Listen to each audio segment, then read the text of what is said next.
series finale of our top 5 matchup. Number 3, Georgia Tech. They've won 11 straight, and they look to sweep number 5, Florida State, to close out another perfect weekend of ACC play. And we've got a packed house as we welcome you up to the broadcast booth alongside Hall of Fame head coach Danny Hall. I'm Wiley Ballard, and coach, Georgia Tech, Florida State, for decades now. This has been one of the premium matchups in the ACC, and it's delivered again this weekend. It has. You know, you got two really good teams, two well-coached teams going at it. Georgia Tech's already won the series. They're hoping for a sweep today, and Link Jarrett's hoping to get out of town with one win. And while this is the series finale, it has sort of a series opening feel when it comes to the pitching matchup. Both starters on tremendous runs. We'll begin with Bryson Moore, the right-hander for Florida State, the reigning ACC pitcher of the week. Yeah, Bryson has a great fastball, but his pitches are those three. He's got 3 different breaking balls that can really lock hitters up, and you saw it right there on the video. So Bryson Moore going for Florida State. Meanwhile, Jackson Blakely, just a sophomore, hardly pitched last year, coming off Tommy John surgery. He's on a phenomenal run. He is. He's pitched great in the ACC. He's pitched great overall. Gives Georgia Tech a chance to win every time he goes out there. The most impressive thing to me is when he gets in trouble, he can pitch out of it. And the right-hander from Middle Georgia, Thomaston, Georgia, 6 feet, 220 pounds. And you mentioned he can be kind of a traffic cop out there with the way he handles runners on base. How do you think he matches up against this Florida State lineup? Oh, I think it's going to be a great matchup. You know, Florida State's missing Miles Bailey, who's one of the best players in the conference, one of the best players in the country. It's unfortunate that he got hurt. So for Link, he's just trying to figure out any way he can to get some offense going. But Blakely throws strikes. I don't think he'll beat himself, and I think it's going to be a good, big challenge for the Seminoles. Yeah, better than 5-to-1 strikeout to walk ratio. And here is a look at the Florida State lineup. And John Stutzer, just a freshman, but from Marietta, Georgia, at Pope High School, he has vaulted all the way up to the 2 spot after homering twice last night. He's had quite the homecoming. He has. He's played great all weekend. He was a really good player in high school, great athlete. And to your point, he's had a great homecoming here so far. One of the best freshmen in the league.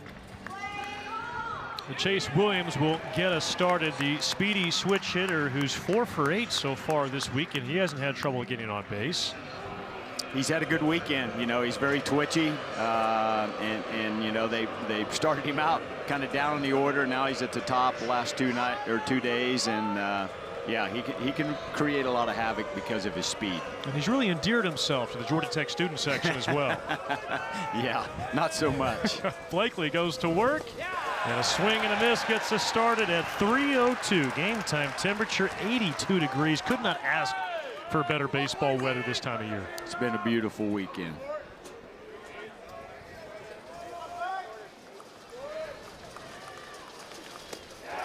And there is the fastball at 93, quickly 0-2. And I think for Jackson Blakely, that's one of the reasons he's continued to get opportunities, coach, as he fills up the strike zone. Throws a lot of strikes with all his pitches, and it's kind of hard to just lean in that you're going to get the certain pitch. See Swing right there. And a miss. Yes. Carved him up. Yeah, nice little cutter slider, and just great sequencing, and again, all 3 pitches for strikes. So 1 away for Blakely, making his 5th consecutive start in the series finale on the weekend. As you saw in our open, over his last 3 starts, he has not given up a single run. And John Stutzer, as we mentioned, homered twice last night. Offers up the first pitch and taps it foul. Kind of interesting, Blakely started both hitters so far with off-speed pitches.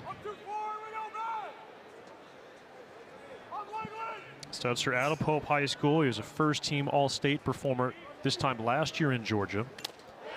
And he's quickly behind 0-2. And again, looks like Blakely's got the first couple of guys off balance. Yeah, hasn't thrown a ball yet. And yeah, to your point on Stutzer, he was a really good high school football player as well. Yeah, 43 receiving touchdowns in his 3 years at Pope High School. 0-2. Looked like he went with the changeup there, and you know, so we'll see. All 3 of the first pitches have been off speed. And there's only 2 left-handed hitters in this lineup, so if he's going to use that changeup, it'll be right on right. 1-2. That time breaking ball low and away. Yeah, just pulled it a little bit. Georgia Tech winning Thursday night 4-3, a thrilling walk-off double play with the final out coming at home plate. The 2-2 clips the outside corner, and Blakely locks up Stutzer. Back-to-back strikeouts to get the festivities started tonight. Yeah, that's the start that Georgia Tech is looking for. And again, it looks like that changeup just painted it perfectly on the outside half, and Stutzer gets called out on strikes. Now Braden Dow, junior from Clarkston, Michigan, out of Brothers Rice High School. You know a little something about Brothers Rice in Michigan. Great high school, just great athletic program, always has been, and know exactly where it is. Pretty good numbers this year for Dowd, and with Miles Bailey going down with injury, Dowd leads the team with his 6 home runs in the lineup today. Yeah, I think he's a really good player, and just looks the part. Looks like a really good Florida State baseball player. As we mentioned, Georgia Tech with the win on Thursday night 4-3, and then final score 8-3 last night, a 1-1. Hits his spot again, bullseye 1-2. That game was a lot closer last night. The final score might indicate Georgia Tech with 4 runs in the bottom of the 8th to seal it. Yes, it was very tight, and yeah, Georgia Tech had a great 8th inning just to kind of put some separation. The 1-2. High fastball there, 93, and you know, I'm betting there's going to be some kind of off-speed pitch coming out right here. Maybe a changeup away. I can see it. Down and in. Yep. I know one of the things Link was just lamenting a little bit about. He's felt like Florida State has chased a lot of pitches out of the zone, so that's a good sign for them that he laid off that ball down and in. 3-2. And spoiled that time. Link Jarrett, head coach at Florida State, now in his 4th season in Tallahassee as the head coach. Of course, played for the Seminoles. Yeah, he was the starting shortstop on the '94 team. We played him in Omaha. 3-2. Hit in the air, deep to right, and there's nothing to do for Alex Hernandez other than watch it. And a solo homer for Braden Dodd, and the Seminoles strike first. Yeah, it looked like another off-speed pitch, just didn't quite get it where he wanted it, and Dowd did not miss it. Great swing. Good start for the Seminoles.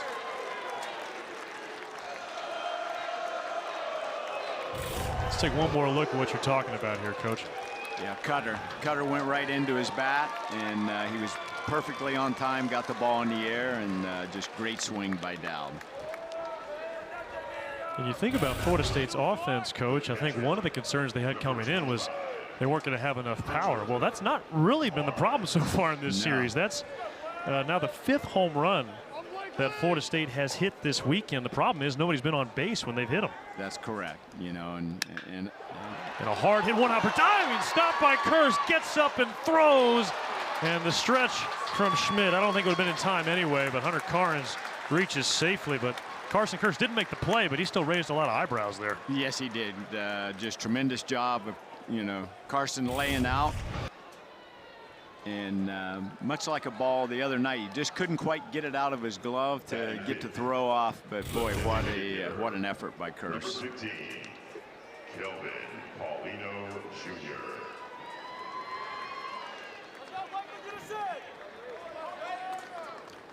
Kelvin Paulino Jr., true freshman from Thomasville, North Carolina.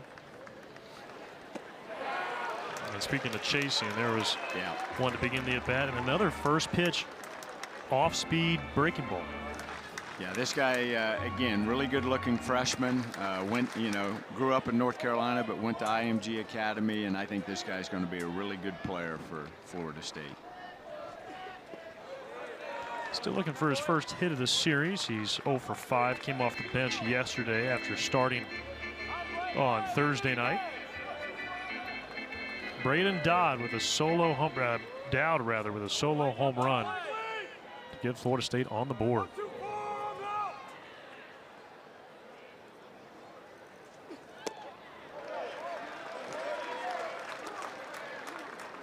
Felt like this was going to be a quick 1, 2, 3 stroll through the first inning for Jackson Blakely, but a homer and then the infield hit by Carnes, and now he's falling behind Paulino.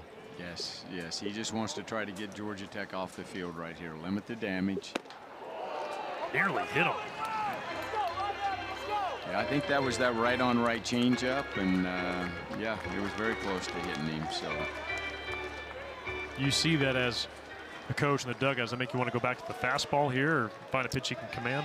Yeah, I think it's whatever pitch that you know, Matt Taylor thinks he's going to command the best right here. Went slider. Ooh, 3 and 2. And you see again a lot like a lot of freshman hitters in this league. It's hard to lay off that pitch because they're used to getting fastballs on 3-1 counts. But excellent pitch by Blakely, and now here we go 3-2. Carnes will get a head start at first. And wrapped foul. You mentioned getting the fastball 3-1. When do you think the fastball count died and went away? Because when you started in this league, I'm sure that was that existed. Yeah.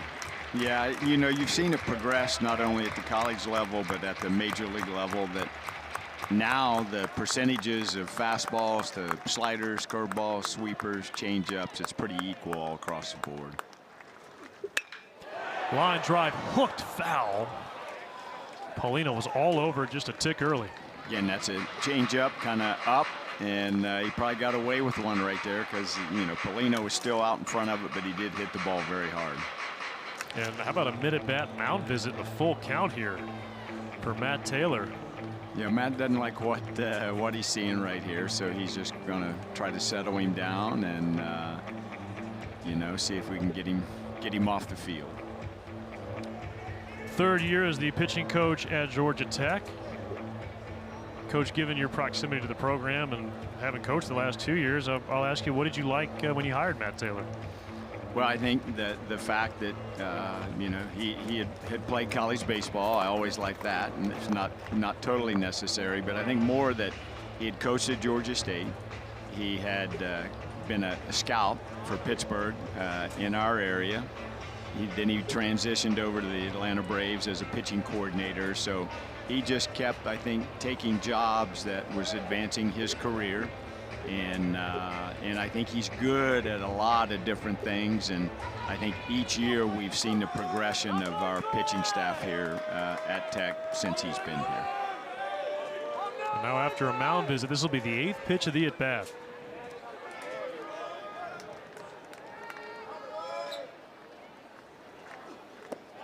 Ball 4.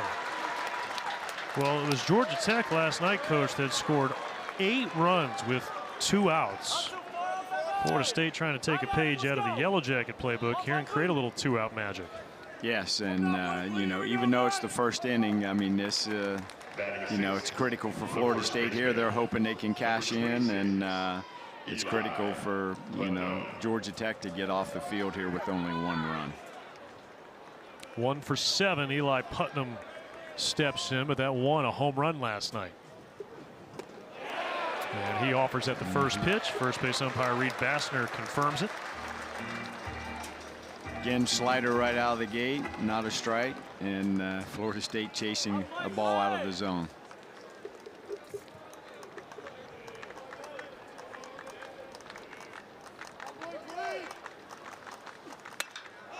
Popped up. Right side of the infield, navigating the sun. Advincula has a beat on it. He makes the catch. And that ends the inning. But Florida State puts the first run of the afternoon on the board. Braden Dowd, his 7th home run of the season. Yeah, just beautiful swing.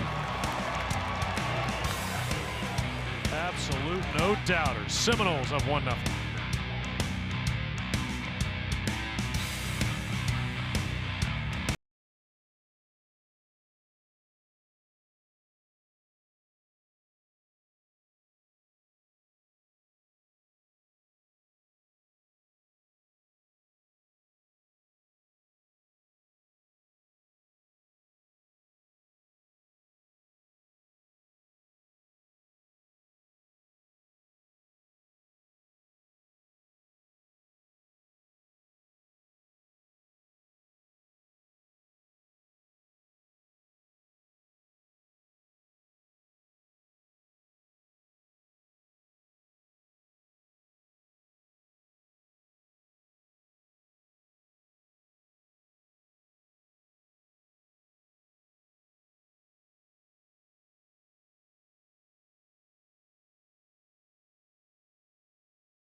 Top 5 matchup. Florida State plucks a run off of Jackson Blakely, and now the Seminoles will give it to their right-hander, Bryson Moore.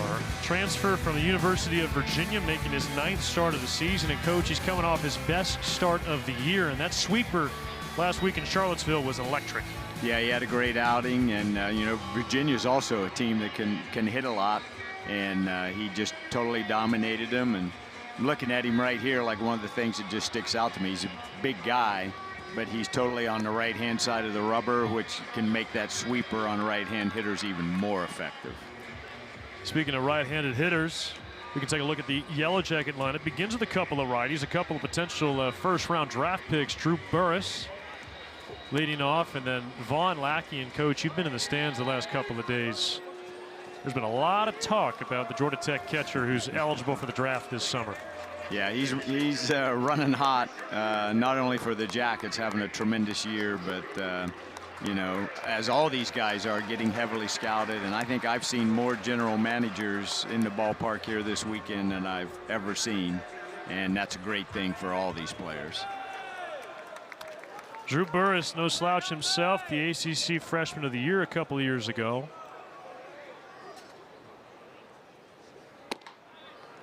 And a first pitch strike, 0-1 on the fastball. Starting fastball waves, perfect pitch, and you know, can't fault Burress at all for taking that pitch. Just get a look at it.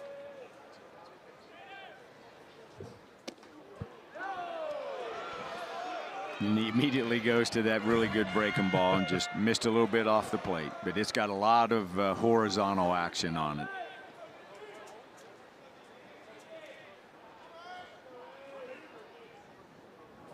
Moore's 1-1. Pumped another fastball in there. I think Drew's probably thinking he was going to get something off speed there. Now it's going to be a really good battle here. But Moore's had, that was 94 and just perfectly placed on the outside half of the plate. Burress 2 for 8 this weekend, but he did have the go-ahead RBI single on Thursday night to give the Yellow Jackets a 4-3 lead. That was the final score. Oh, this guy, great player, and it's just a question of time. 2 balls and 2 strikes. You know, before he arrived at Georgia Tech, he'd built a reputation for himself across the baseball community in Georgia, particularly the area scouts. And I mean, couldn't have had a better freshman year. Tied the school record for home runs in a season with 25. And he just missed that one. Yeah, he's had just 2 tremendous seasons, and you know, just tremendous kid. He's got the C on his chest for the, you know, being the captain, and nobody wants to win more than Drew Burress. He's facing a shifted infield here too. 3 men on the left side of second base. Moore with the 2-2. Woo. Travis Godek says that just missed. 3-2. Yeah, that was a close pitch right there, and you know, I think if you're Moore, like, he has to feel good that he executed that pitch perfectly. Payoff. And a hard hit shot through the right side for a leadoff single for Drew Burress. I mean, that's so great right there. He went back to the fastball 3-2. Burress was ready for it. And if he starts doing that right there where he's taking hits the other way, he's going to be hard to get out. That's just, it's a great sign for him. And Yellow Jackets, great start, leadoff hitter on. Can it be hard as a hitter to trust your hands in that spot? Yes, you know, he's got lightning quick hands, and you know, Moore kind of got a little more of the plate probably than he wanted there, but just really good swing by Burress. And Vaughn Lackey takes ball 1, and I don't even know how you begin to try and describe how far Vaughn Lackey has come the last 3 years. Yeah, from nobody recruiting him his senior year of high school to you know, getting a chance to come here and end up starting as a freshman, it just keeps getting better. It was 8 years ago when Georgia Tech had a catcher in Joey Bart that was taken 2nd overall by the Giants. That was the highest draft pick in school history, and there's at least some murmurs that Vaughn Lackey could go just as high. Yeah, that's you know, like I said, the scout talk is definitely heating up, and yeah, I think he'll get every consideration to go up there. And I think the one question a lot of evaluators had entering the season with Vaughn was, could he get the ball in the air more often? Well, he's hit 11 home runs this year and is top 10 in the ACC in nearly every offensive category. You feel like he's answered that question? I think he's definitely answered. He's worked very hard just each year to get better and better as a hitter. He's gotten a lot stronger. He was looking for a fastball and Moore fed him a breaking ball. Yeah, that's that sweeper again. Just a lot of horizontal break. Kind of starts out right at the hitter, and that ended up on the outside part of the plate. Vaughn had a good swing at it. Wasn't like he was fooled. He just missed it.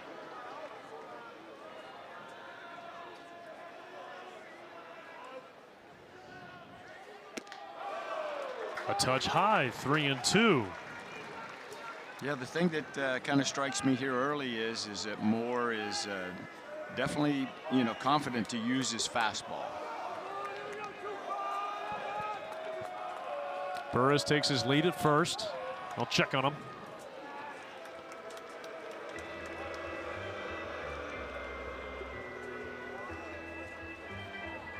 Bryson Moore, junior from Fairfax, Virginia, out of Gonzaga College High School in the D.C. area. As Burris, a little closer that time. Yeah, Moore's got a quick move, and Drew's just got to be, he's got real quick feet, and that's a quick release right there, and it was close. I feel like Drew's shortened his lead much there at first. There he goes. Yeah, went back to the sweeper, and Coach Ramsey putting Burris in motion here just to try to stay out of a double play early. Yeah, Vaughn, more walks than strikeouts this year. In fact, it's 27 walks, just 21 strikeouts. Yeah, which is just a tremendous stat for any hitter. 3-2. In the air, slicing, right field line, long run for Stutzer. He can't get there. Saw him have some trouble with the wall last night. Of course, that wasn't the issue there. Didn't have time to get over, but. Yeah, he's playing, in that right center gap, so it's a long run for him, and that wall gets on you in a hurry. And it to your point, it looked like last night like he was concerned about that wall, and the ball fell in for a ground rule double. It was a big play in the game for Georgia Tech. Yeah, that was in the 8th inning. A runner aboard at first and 1 out, and that began that 4-run frame. And another pickoff throw to Burris. And already Moore, 14 pitches, but mixing some pickoff throws, and he's only faced a hitter and a half here, still on that second plate appearance. Georgia Tech forcing him to work thus far.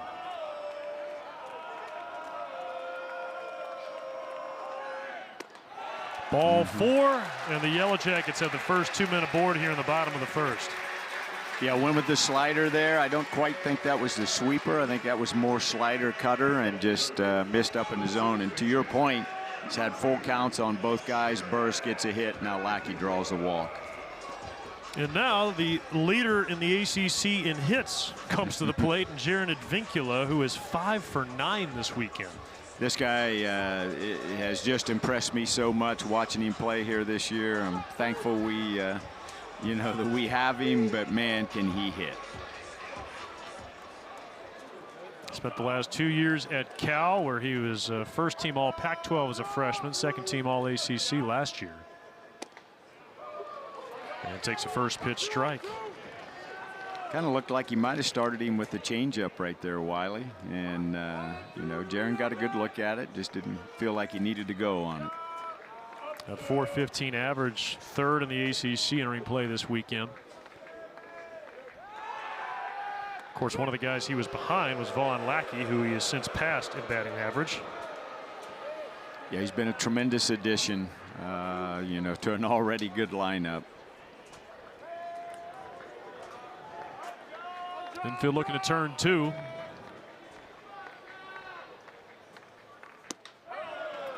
Change up again, just missed with it.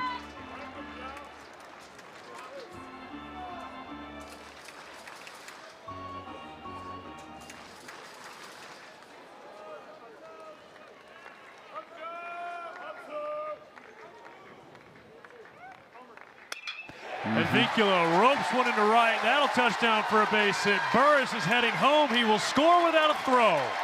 And we are tied at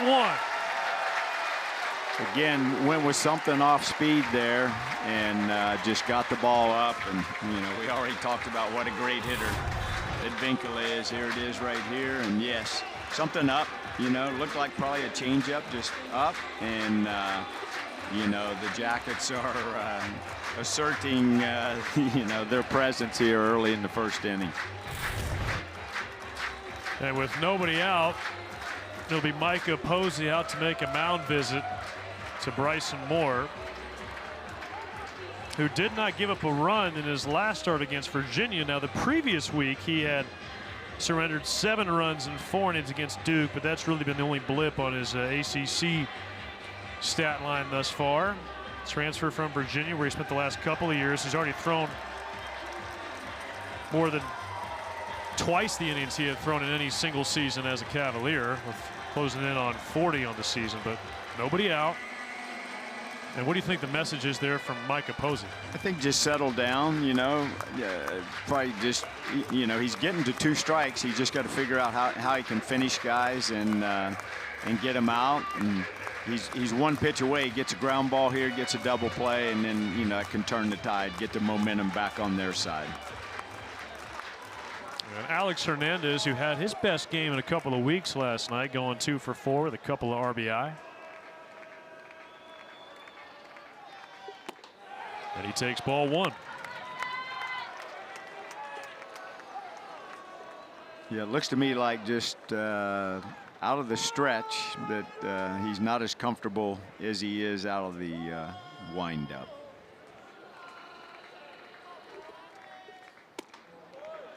Finds the strike zone there. 20th pitch of the inning. Still nobody out here in the bottom of the first.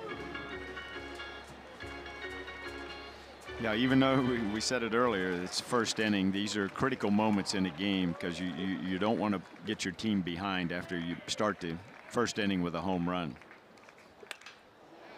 And not to mention, when you're a Game 3 starter, coach, and your team has dropped the first 2, what kind of dynamic does that add to your start? Oh, but you know, it puts a lot of pressure on you just to, you know, hold the fort. Just hold it as long as you can. Keep your team in the game. Keep your team within striking distance. 1-2 to the sophomore Alex Hernandez. Like you said, he's done a nice job of getting to 2 strikes. Yeah, there's that sweeper. Just, you know, pulled it a little too far, you know, off the plate. And that's the one thing about these guys over here. They don't chase too much out of the zone. And you see it right there. Looks like Hernandez wanted to call time. I think so the rule is that the pitcher cannot start kind of his motion until the hitter looks at him. And so that's what it was. Just a warning that you got to wait till he looks at you. Strike 3 called. Fastball inside. And there's the first down for Bryson Moore. Yeah, that's what Moore wanted. Yeah, he wanted it and went with the fastball. And you can see right there inside half of the plate, just perfect pitch by Moore and exactly what, you know, he wanted right there. And if you're Florida State, like you mentioned, 1 pitch and you're back in the dugout. Kent Schmidt still looking for his first hit of this series, but he's walked 3 times. And that feels like perhaps the first time this season Kent Schmidt's been in an 0-1 count. Yeah. It always feels like he's 1-0, 2-0 every time. I know. He's got a great eye at the plate. And, you know, and you mentioned it earlier, he'll take his walks. Behind 0-2, looks like Moore a little yep, he's got new life here. Yep, he's got new life.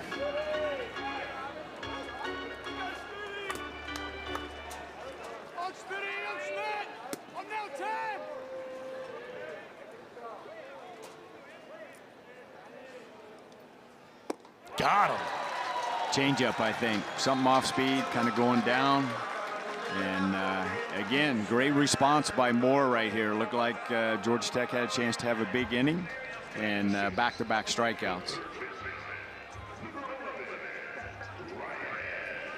And you can bet that Bryson Moore remembers the refrain from last night's postgame meeting in the Florida State huddle. 2-out RBI. Georgia Tech scored all 8 of their runs with 2 outs, so he's not out of the woods yet.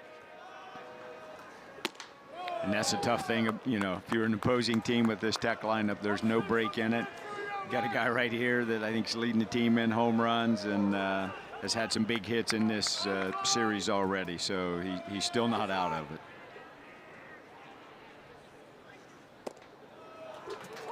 One ball and one strike. Ryan Zuckerman, junior from Yardley, Pennsylvania, transferring in from Pitt. And he is having a career year. Top 5 in the ACC with those 12 home runs. Slugging well over 700. He's been a great addition.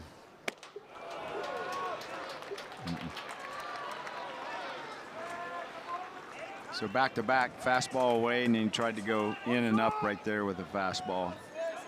Just missed with it. So hard away, hard in. Yep. See where Moore goes next. Pitch number 30. Cut on and missed. He's trying to throw some petrol at Ryan Zuckerman right now. Yes, yeah, he's feeling really good about that fastball right now. Seminoles hoping he's got one more in him here in the first inning.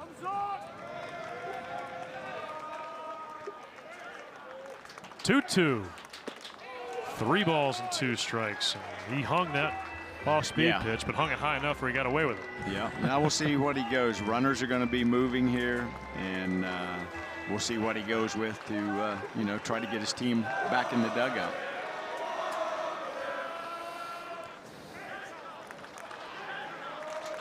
Three and 2. Strike 3 called. Zuckerman knew it, and Bryson Moore, after allowing the first 3 men to reach, back-to-back strikeouts to get out of it. But Drew Burris. Yeah, he went fast, you know. Well, that's the run at Vinkela. A really good hit there to get Tech on the board.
On this Saturday afternoon, a top 5 matchup. Florida State and Georgia Tech each strike for a run in the first.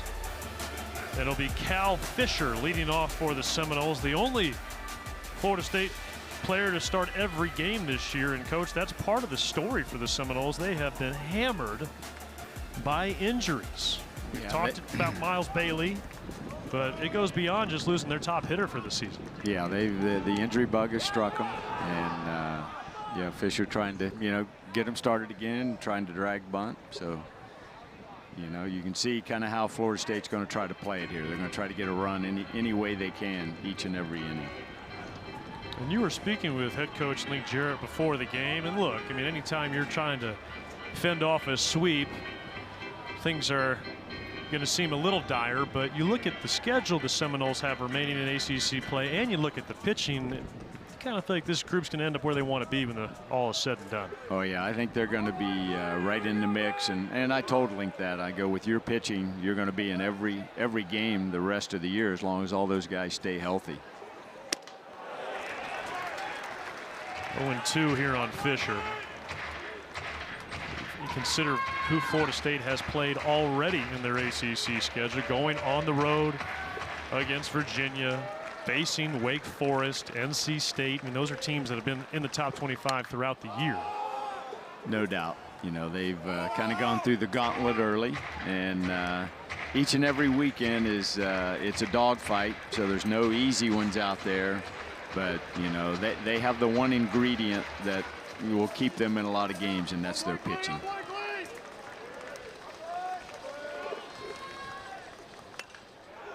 Fisher fights it off out of play, 0-2. And Coach, I think you talk to anybody who's been in college baseball long enough, some of the best teams you'll have in a given year may be in quite a slide in April. It doesn't always pan out the way you're going to think. No, it never goes exactly the way you think it's going to go, for sure. Pretty good pitch there by Blakely. The one right before that, he kind of got away with. He hung a breaking ball, and you know, Fisher has some pop, and he just missed it. 1-2. To your point, Fisher has hit one of the home runs that Florida State has hit this week. And again, the Noles have hit 5. Georgia Tech has hit just 1. I know, it's crazy. I think if you had told Florida State, look out. Yeah, that's in the dugout. Yeah, I think everybody survived. I heard it hit the, you know, in the back of the dugout there. I don't think anybody got hit. Mason Patel looks okay. Yeah, we don't want him to get hurt.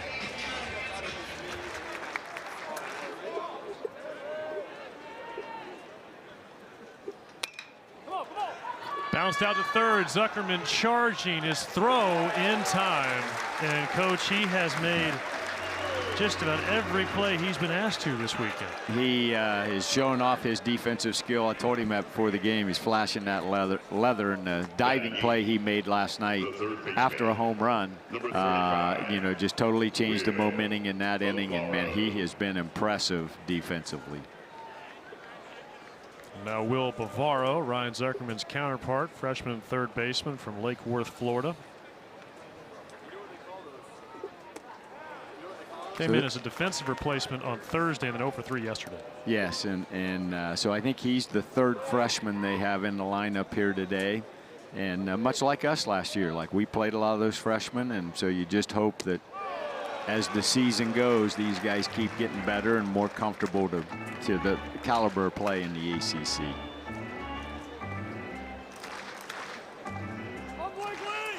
And part of those freshmen getting in the lineup due to injury, part to performance. So we were touching on the injuries. I mean, we mentioned Miles Bailey, who was, again, leading Florida State in nearly every category offensively. He's out for this season. Jace Estes, as well as Brody DeLamielleure, both recovering from that collision they had a couple of months ago, as Bavaro finds a way to fight that one off, stay alive. Yeah, they've gone 3 straight off-speed pitches there, and he barely got a piece of that one. You dare go 4 straight? I don't know. Yeah, it's a $1 million question right here. He hasn't had a good swing at any of them. Went off speed again, and that time a close take. Yeah, a little cutter slider there. Very good pitch, you know, by Blakely, and really good job of laying off of it. 2-2 pitch. Swing and a miss. Yeah. Really good change up there, right on right.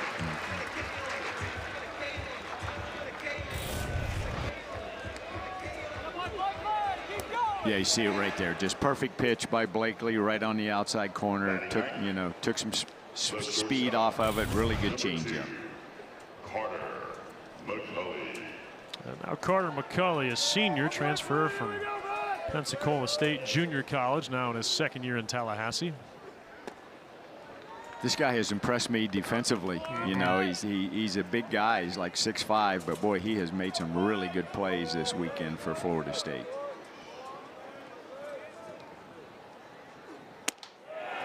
You don't see a lot of shortstops that size in general, but you really never saw them 15, 20 years ago. When do you think that kind of changed? Oh, I think it kind of changed with Jeter, A-Rod. Cal Ripken was a big guy. So that's kind of when you started, you know, seeing more big guys play in the middle of the infield. McCulley gives this one a good swing. Deep to center. Burris racing back, and it's off the batter's eye. Carter McCulley puts Florida State back in front with his first hit of the series. Great swing by McCulley. Looked like they tried to go back to the fastball. They threw the one prior to that, kind of by him, and I think they felt like they could get another one by him. And here we go. So yeah, right down the middle, elevated a little bit, about thigh high, and great swing. You know, you hit a line drive, which I consider that a line drive off that batter's eye. You've had a great swing.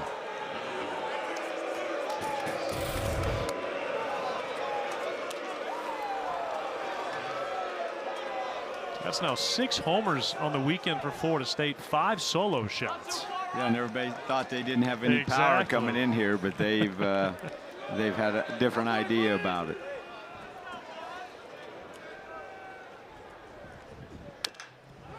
A tapper off the lower half of Chase Williams. You know, you mentioned that batter's eye. I remember when that batter's eye was first installed. Florida State was here that weekend. I believe it was your good buddies Wes Durham and Dan Bonner on the call, and Dan's been doing games here, what, for 10, 15, 20 years? And long time. DJ Stewart just crushed one over the batter's eye. Yes. And Dan famously looks at Wes Durham and says, Wes, I've been coming here for a long time, and I've never seen one clear the batter's eye. And Wes, without missing a beat, goes, Dan, I'm in the same boat. They installed it on Tuesday. Hey, Dan's a basketball guy, so and we wouldn't expect him to know all of that. Oh, and Dan comes back and says, well, I was right, wasn't I?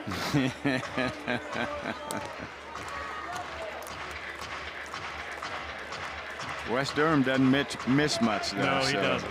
One of the best. Got to have your head on a swivel around that guy, huh? Yes. Swing and a miss. Pulled the string on Chase Williams, but Florida State cracks another 2-out solo homer. We go to the bottom of the second. It's the Seminoles 2, the Yellow Jackets 1, and our sideline reporter Aria Masudi has got a special report when we come back.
Florida State and Georgia Tech. There is no doubt James Ramsey has Tech playing at an elite level. He has 2 of the best role models in college baseball history to learn from, having played for Mike Martin Sr. and coaching under Danny Hall. I asked James, how did you find a way to blend the coaching styles from both guys? And he said both guys knew how to push the right buttons with individual players. I said, what'd you take away most?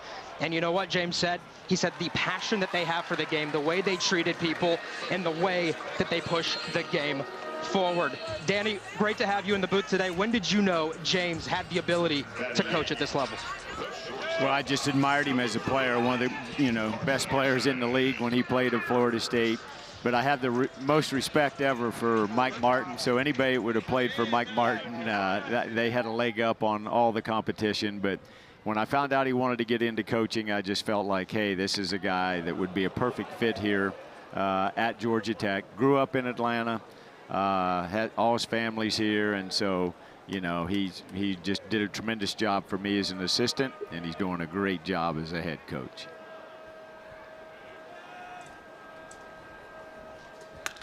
And Ari is right in that I'm not sure you could draw up two better ACC head coaching figures than Mike Martin, 11, and yourself, Coach, spending over 30 years in the league. I mean, James really is born and died in the ACC wool.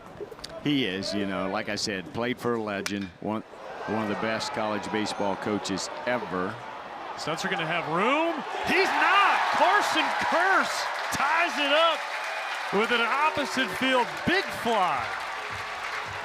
Again, this guy continues to get better and better and better. Tremendous swing, fastball away, perfect timing, got the ball in the air, and looks like we're going to have a good one, Wiley. It's just middle out, up, and perfect swing by Kearse.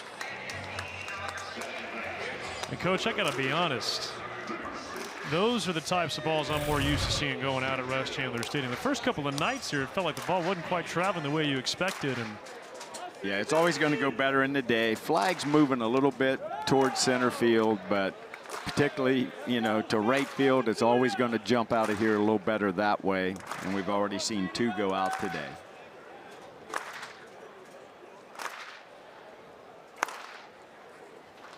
And somewhere your ACC Pitcher of the Year from 15 years ago, Deck McGuire, is rolling his eyes. Don't even bring it up to Deck. Deck's doing great right now. He sure is. He sure is. Pitching coach at Missouri State. 2-0 here on Caleb Daniel. There's a strike from Moore. That's one of the things that I was kind of kidding Ramsey when you looked at the Tech schedule. I'm like, man, you're going to have to go through all these head coaches that were Florida State guys between Mike Bell, Link. In the air to left. Williams came in, now darting back, and he recovers. Woo. Hops up aboard the wall. If Chase, he's shown a real ability to recover after some missteps at times. Yes, he's got elite speed and ended up taking, after a slow start, a really good route to catch that ball. It was a great swing by Caleb Daniel, and Williams ended up making a really nice catch. So first trip through the order complete for Bryson Moore. Drew Burris led off for the Jackets with a single in the bottom of the first. Takes high, ball one. So you can kind of see the cat and mouse game going here between Micah Posey calling the pitches. So he started him with an off-speed pitch this time, whereas the last time went at him a little more with fastballs. Again, something off speed. I think that's a right-on-right changeup.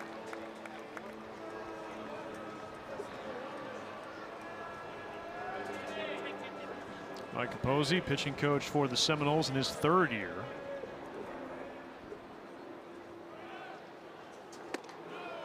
And 3-0.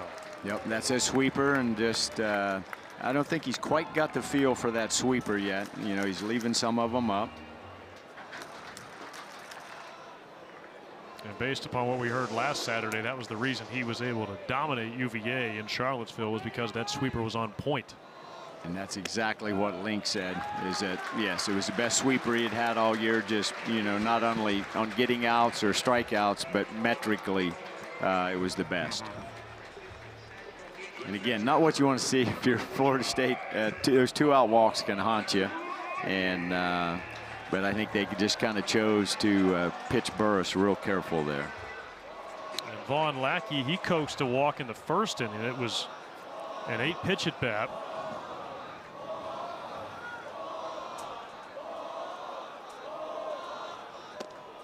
Strike one on Lackey. When you say metrically, I mean, I think inside baseball, everyone knows what you're talking about, but for the average fan who maybe doesn't get access to those numbers, what are you talking about? What numbers are you describing? Oh, just spin rate. You know, how far is the ball breaking? How hard can he throw it? You know, how much spin he can put on those pitches.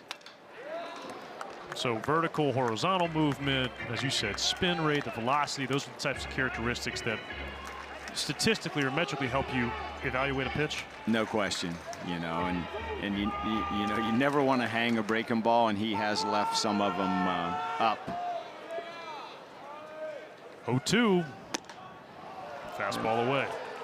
Yep, just tried to get Vaughn to chase, but you know, not a competitive pitch to where Vaughn would offer at that.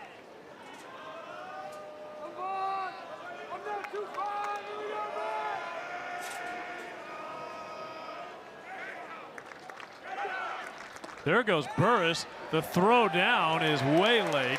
It'll be a 2-2 count as Drew Burris swipes his 4th base of the season. Yeah, he got a great jump and was easily safe. And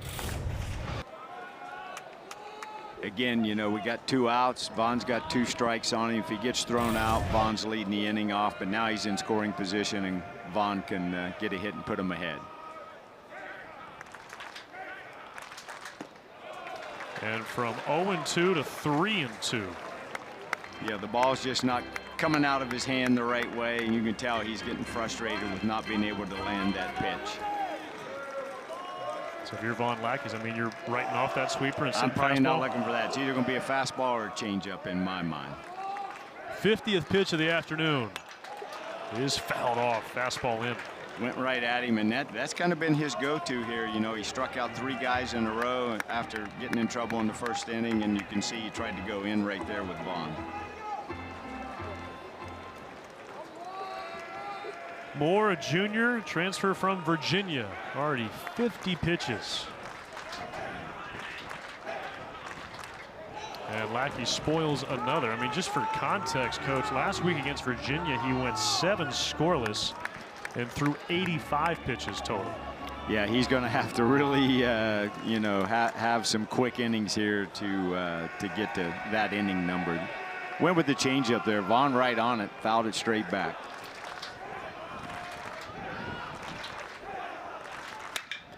Hard hit grounder to short. McCulley gathers. Throw to first. A little down the line.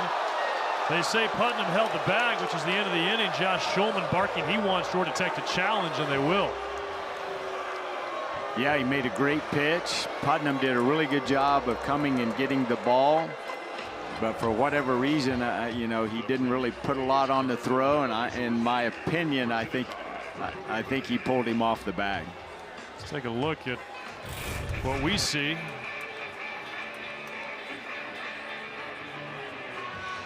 Oh, yeah. That is close. He was off the bag at some point. The question is, did he have the ball before? Yeah, it's going to be the timing, and usually, you know, when you're in the dugout in my position, you're depending on Josh Schulman over there. You know what he sees because he's closest to it, and he usually doesn't give the old replay sign unless he's convinced.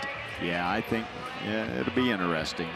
They called him out, so you know the old you got to have conclusive evidence. We'll just see what it looks like. Get a better look here.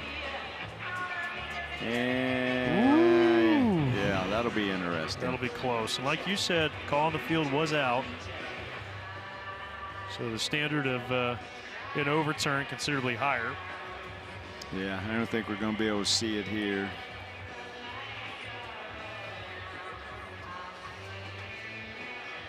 ACC, of course, has had replay for a number of years now. Did you feel like you became more and more comfortable with it? I love it. You know, I think it takes a lot of arguing out of coach to umpire. That might be the best look right there, but it's hard to see where the ball is. Almost looks like he's off right there. But yeah, you just don't see when that ball in the glove that's now. the moment. That's the shot. Yeah. And yeah. I'll tell you what, white cleats, white base. Yeah, hard to see. It's what makes that umpiring hard. And but yeah, no, I love the replay, and you know, I think it's good for the game.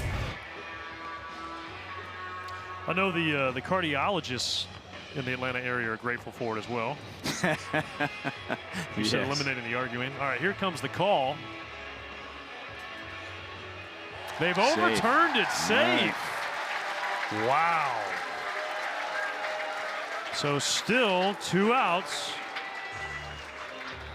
Presume that's going to be an error on McCulley. Yeah, I think it has to be an error on McCulley. And, you know, like I said, the guys really played good defense this weekend. He just, for whatever reason, kind of tried to baby the throw over there a little bit, and that's usually what happens. You just don't throw it like you should. Now he's got to deal with maybe one of the hottest hitters in the league right here.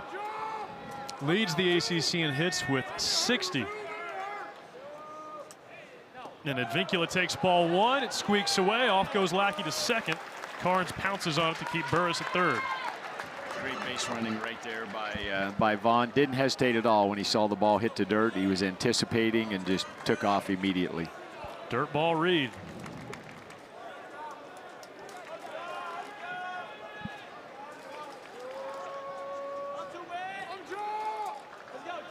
Bryson Moore has had to labor. 1-0. Smoked on the ground, foul.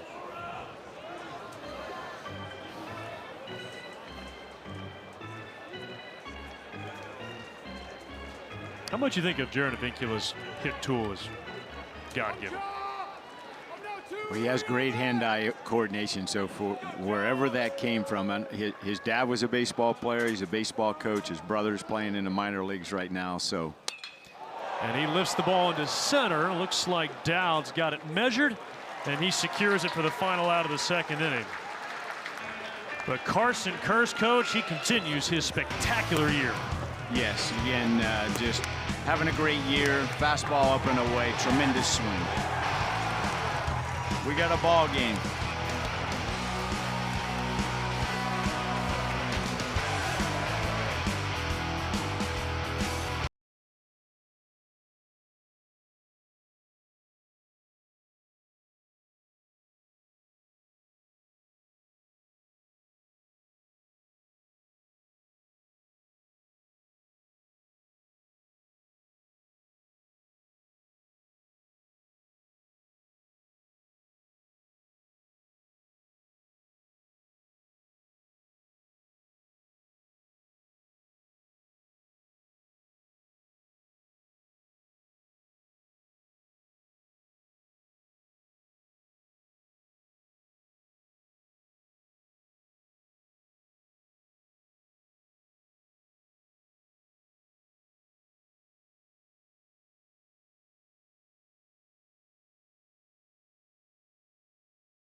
More fun than that kid right there, I think, anyway. What is he? Is he about to sneeze? We waiting on a sneeze there? I think he's all right. Carson Curse, he's having a ton of fun.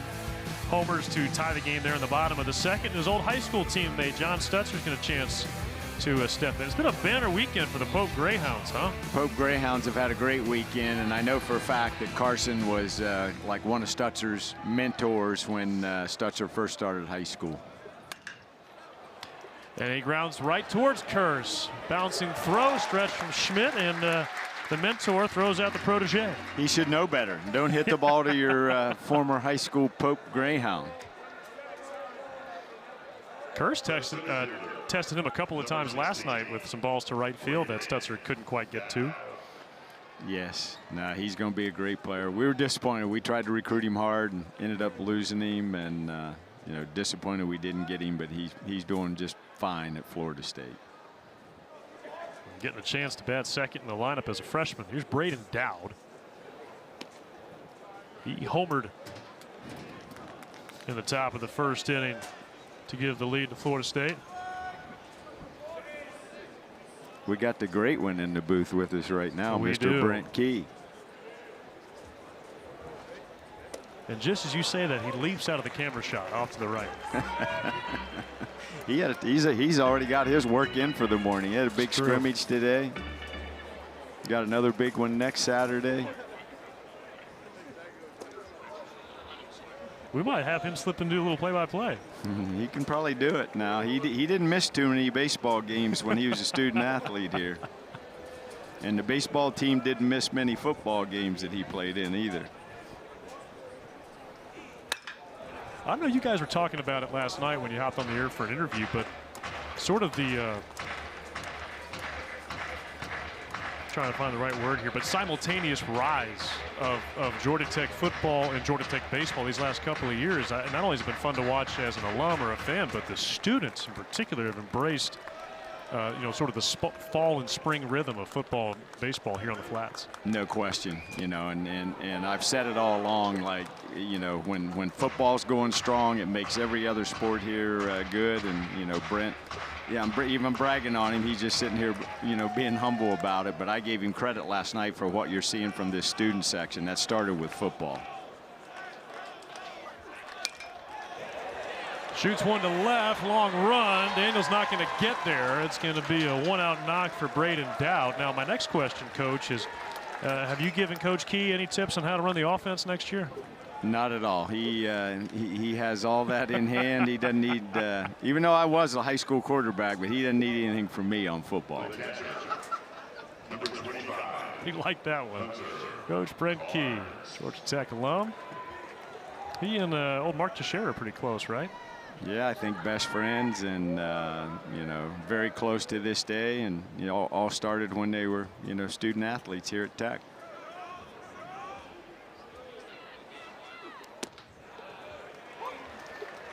Good pitch there. I tell you what, I am very impressed with Dowd. He did a great job of staying on that changeup to just fillet the ball into left field there, and he's had a really good weekend. And Hunter Carnes, they've been conspicuously quiet the first couple of games the base hit already today, and he hooks one foul towards the Yellow Jacket bullpen. Yeah, he's just early. Again, changeup, and couldn't quite wait on it long enough. But no, this guy's a good player, and I think one of their best players.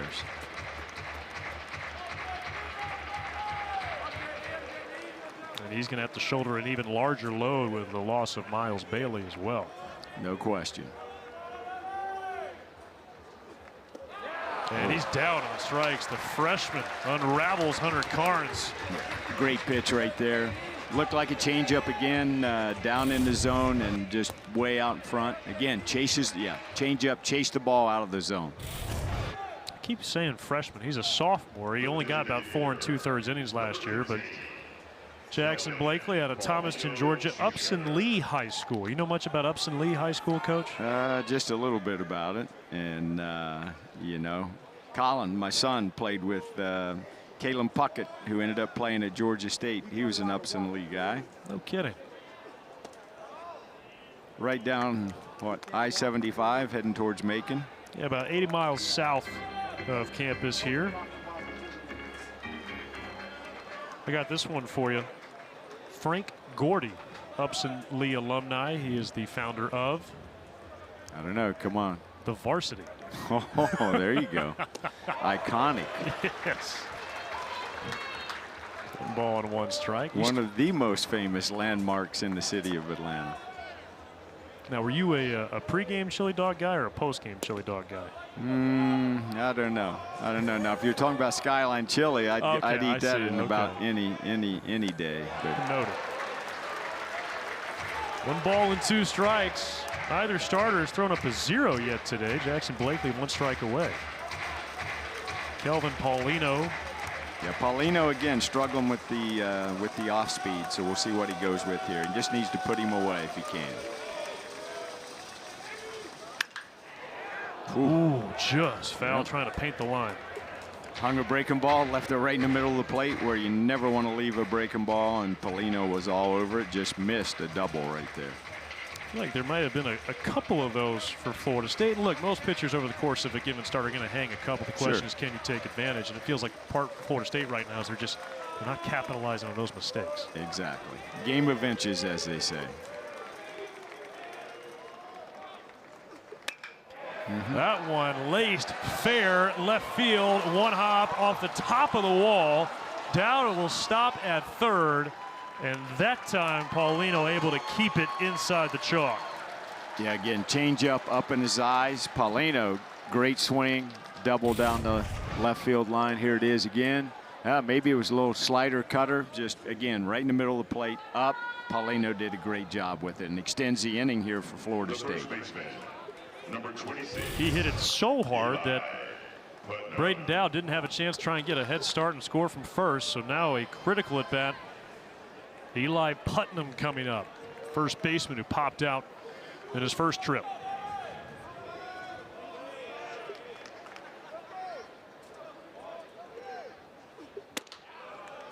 Missed high with the fastball. Yeah, I think that's what Putnam popped up the last time, so kind of trying to do it again. Just missed with it.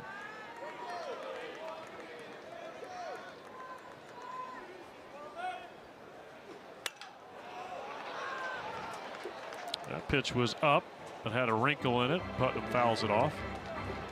Again, not where you want those little cutters, right in the middle of the plate, thigh high. He kind of got away with one there.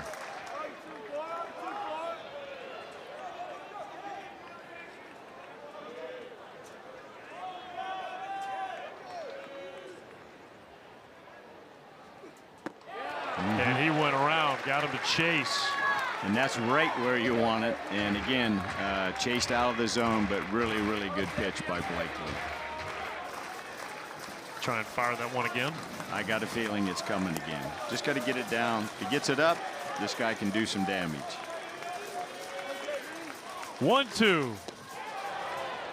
Looked like he went changeup there, I think. And yeah, did a good job of taking it just off the plate. Pitching coach Matt Taylor, director of pitching development Jason Richmond. Dynamic duo. Trying to wriggle off the hook here in the third.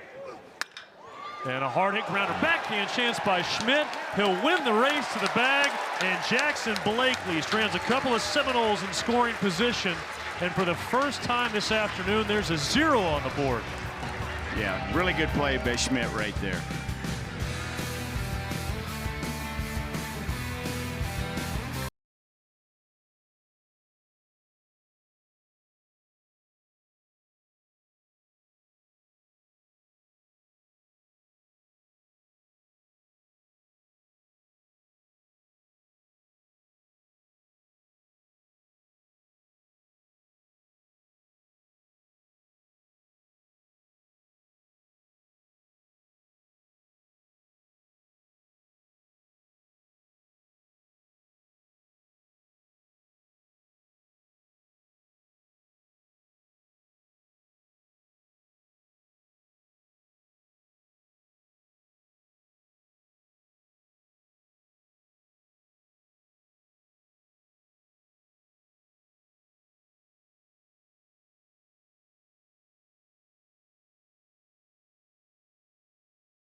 Ramsey firing up the troops down in the third base dugout for the Yellow Jackets. Tied at 2.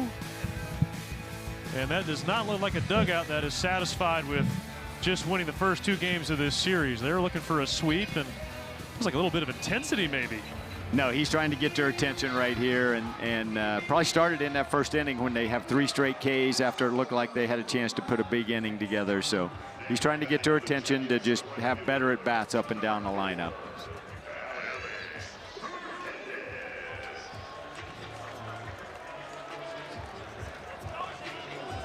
Georgia Tech has won 11 straight. It's been 3 weeks since they last lost. That was at Pittsburgh.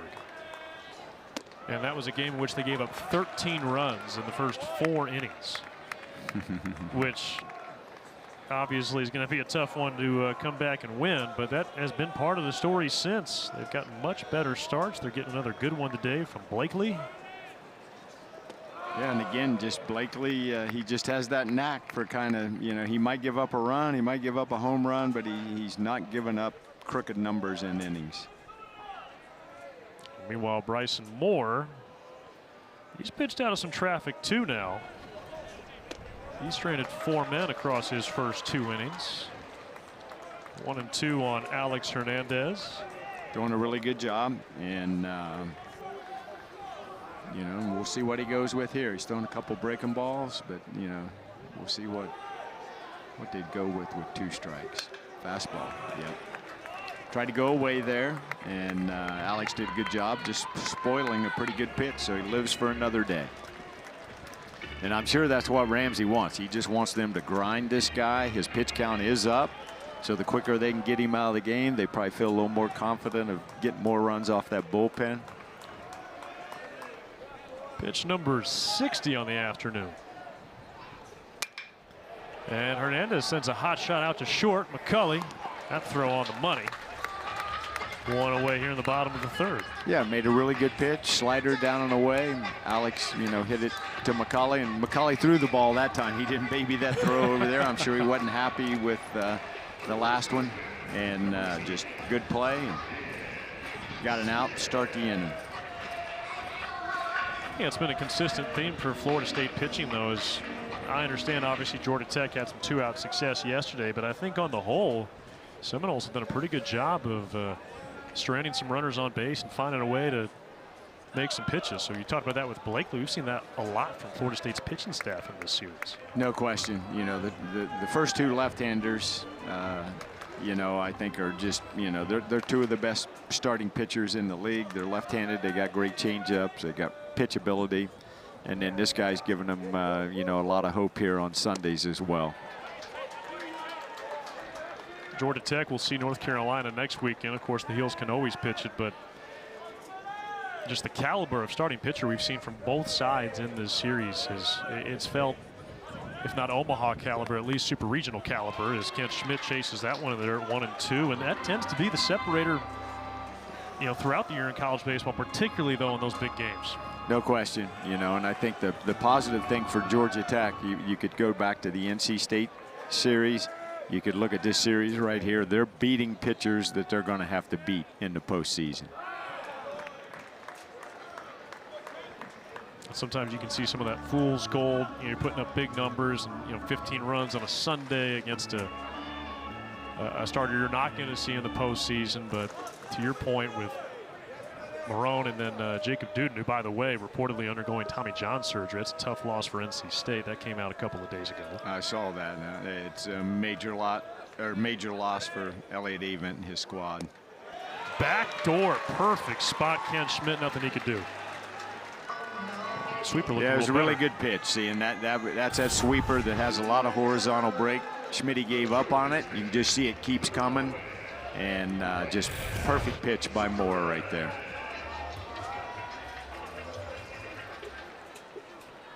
Now Ryan Zuckerman.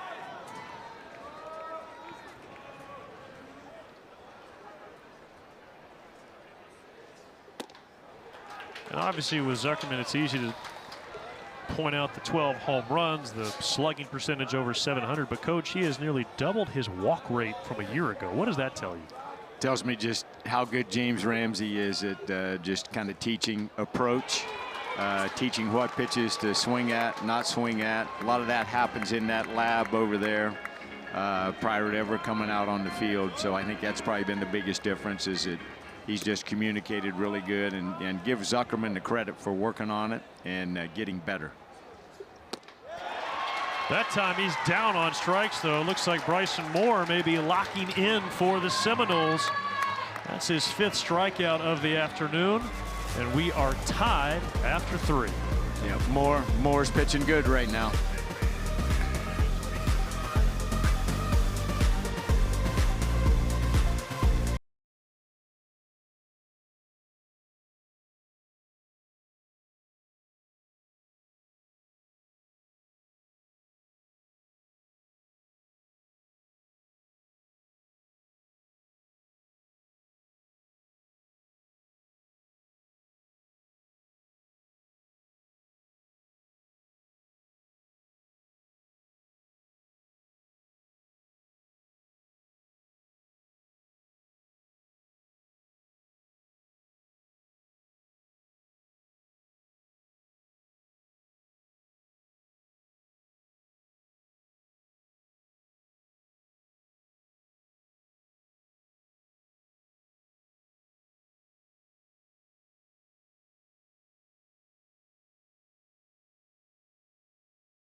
student section a little warmer than it was the last couple of nights with the sun out here on a Saturday afternoon alongside Hall of Fame head coach Danny Hall and Wiley Ballard. Happy to have you with us. And a lot of Florida State fans here as well.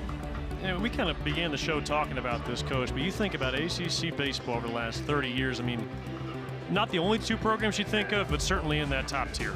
Yeah, and I always felt as a coach, like every year you're going to have to deal with Florida State. Yep. If you want to win the league, you want to go somewhere, you got to handle the Seminoles, and I'm hoping that they felt the same thing, you know, about us. But you know, they've had tremendous players. I've already said what I said about Mike Martin, one of the best ever, and we've had some great players here. And one of them throughout the first pitch here today, Kevin Brown, and you know, what a thrill. For me to coach his son here, Dawson, who's pitching in the minor leagues right now. And then you and I kind of noted walking up here, probably he's scouting for somebody, Jim Thome, who my days at Kent State, Jim Thome was in his prime for the Cleveland Guardians now. And but man, that's two great major league players in attendance here today. You saw Kevin Brown there in that first shot, Jim Thome in the second. Nice work by the camera crew. Also saw good friend of ours, Kim Poole, is here wearing her Jim Poole jersey, the late Jim Poole. Jim Poole weekend coming up here in a couple of weeks. Yeah, Jim Poole, one of the certainly not only best pitchers there ever here at Georgia Tech, still has the record, I'm pretty sure, for appearances and saves. Pitched in the major leagues for a long time. We miss him dearly. Unfortunately, passed away with ALS, but his wife, Kim, has just been a great supporter, and we're very thrilled that you know, we have another day for him here. And again, we're passing along his number to a prominent, you know, student athlete, baseball player here at Tech every year. I'm happy that we can do that. Call strike on Will Bavaro.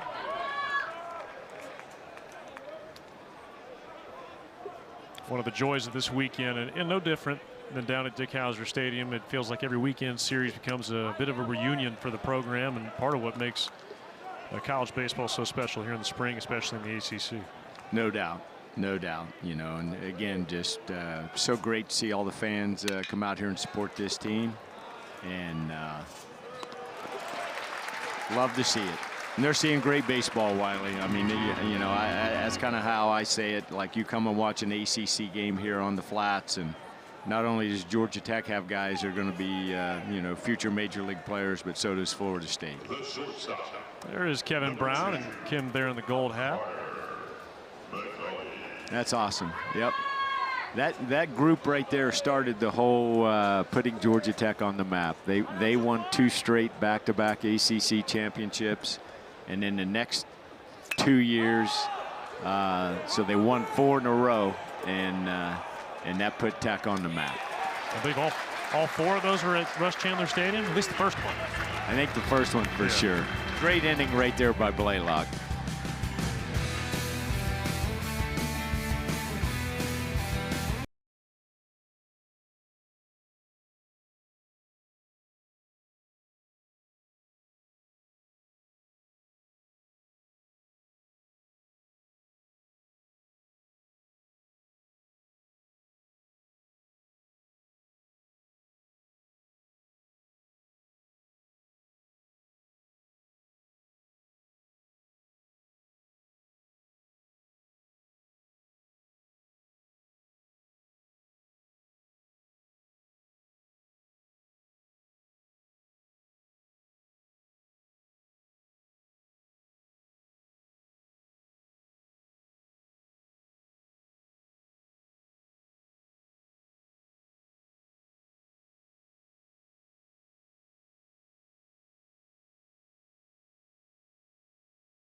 Saturday afternoon for baseball in the heart of Midtown Atlanta, McNeese Baseball Park. They found the shady seats. They're doing it right this afternoon. Yeah, if you're sitting back here behind home plate, you got some shade, and then you know, a lot of great shots of those guys who played on the teams here in the mid '80s. They're having a nice little reunion and celebration, and boy, do they deserve it. Meanwhile, Florida State there will head to the bullpen, bringing in the junior right-hander, a transfer from Oregon, Cole Stokes out of Redondo Beach, California. Yeah, Link was talking to me about him before the game, and feels like this guy has tremendous stuff. I think he's going to challenge running the ball up there around 100 miles an hour, but he thinks this guy's got a chance. 98. Right out of the gate. You look at that stat line, 11+ innings. He's given up just 3 hits. He has struck out 16 guys. He's also walked 16, and that is the challenge for Cole Stokes. And Coach, you've come across many a guy with that type of profile where the stuff is just off the charts. You're salivating. The question is, can he throw enough strikes? Yeah, then that's what you're trying to work on as a coach, is just try to get something that he can get in the zone consistently, because you just see the stuff he has, and you know, so you're doing everything you can just to get this guy going.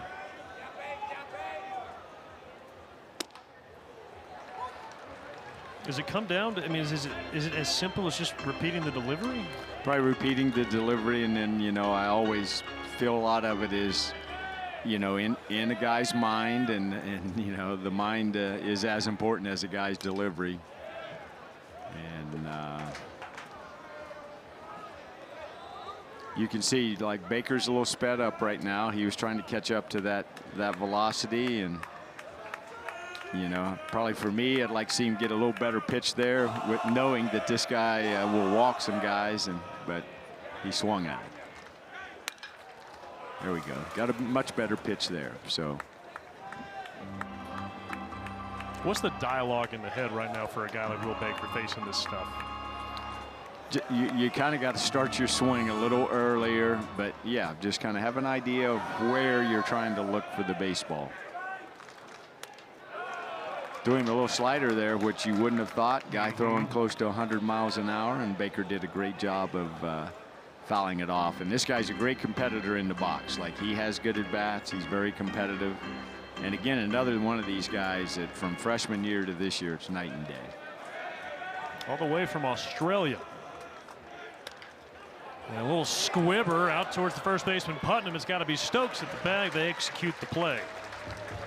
Yeah, cutter got in on him. Really good pitch by Stokes there. And so, you know, we talk about his walks, but through back-to-back sliders, so has to give him a lot of confidence here. He gets a leadoff hitter out, and won that 3-2 battle. I got to imagine for a guy like Cole Stokes that once you get into that 7, 8, 9 pitch at bat territory, it so far has been a little more difficult for him to stay in the strike zone, as you see him miss big there, ball 1. But, you know, credit to him for locking in there. And again, after falling behind on Baker, I think 3-0, right? Yes. He threw a pitch right down the middle, and then Baker, you know, as I kind of commented, maybe chased one that would have been a marginal striker ball, and then he locked in through strikes. He feathers that one over for strike 1 on Carson Kearse. It almost looks like he and probably Mike Capozzi, their pitching coach, a little more confident in his slider than they are his fastball in terms of throwing for a strike. And you can see right there, it's a wipeout pitch.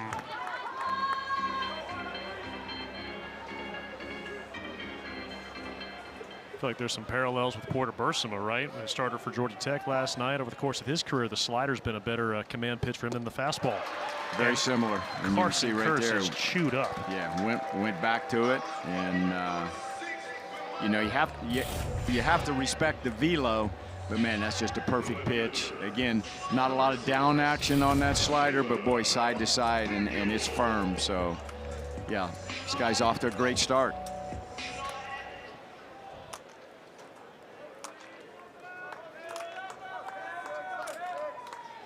Now Caleb Daniel, he takes outside ball 1. All right, and we all saw Randy Johnson. Coach, take a look what we got here. Yeah, he's got that low 3/4 slot, And, yeah, just a great pitch. Did you see that bird fly across? I did not see the bird. I missed that. Shallow right. Fisher's got it. Well, fortunately for the bird, he was flying behind the mound, not in between pitcher and catcher. Thank God. 4 innings in the books, and the aviation is in good health.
It'll be the top of the order coming up for Florida State, and it's top of the lineup. It doesn't look quite the same as it did a couple of weeks ago. For more on the Seminoles offense, let's go down to Arya Masudi.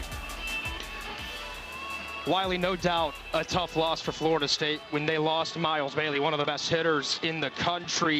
You talk about over 9 runs per game with him in the lineup, and since his departure with the ankle injury, it's been under 5 runs a game. So I talked to Link Jarrett at BP today before the game, and he said there is nobody that can replace him. There's no next man up. It's every man up. They need a little bit more from each and every player that they give a shot in this lineup. The Noles have hit 6 home runs, but only 5 have come via the solo. And so Florida State still trying to reinvigorate and reinvent itself in so many ways offensively at the midpoint of the season.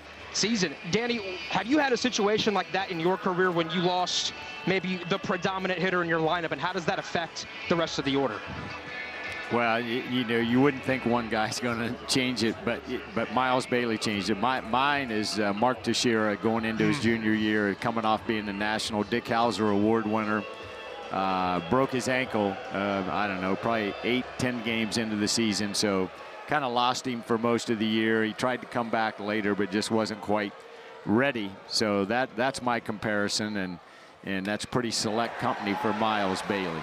And now Chase Williams can unwind his stride. Tremendous speed. He's going to go. Yep, he's going to get there, I think. Advincula's relay is high, and it's a leadoff triple for Chase Williams.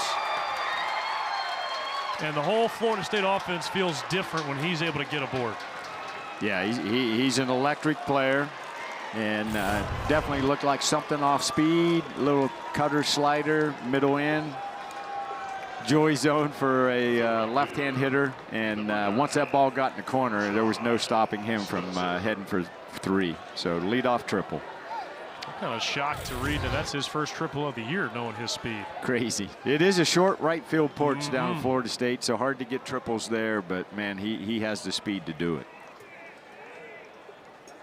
And Ryan Zuckerman, he tried to deke Williams there as if the throw got away. Yeah, he did, and didn't work. So good base running there by Williams.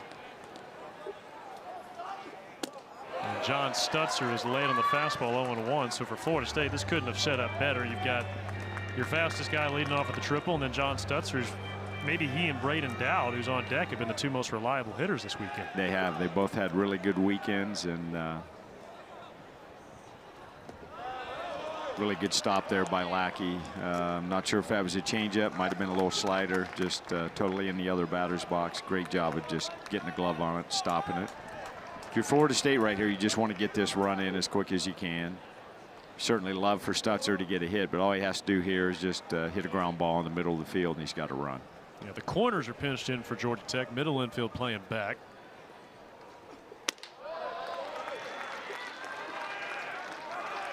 And I imagine if you're Jackson Blakely, it's the 5th inning. You know the type of offense that you have behind you. You're not sweating over the idea of we've got to keep this run straight at third. The goal is to keep it controlled here in this fifth? 100%. You just want to get this next guy out and, you know, kind of stop a rally. And you're willing to give up a run to do that and just limit the damage.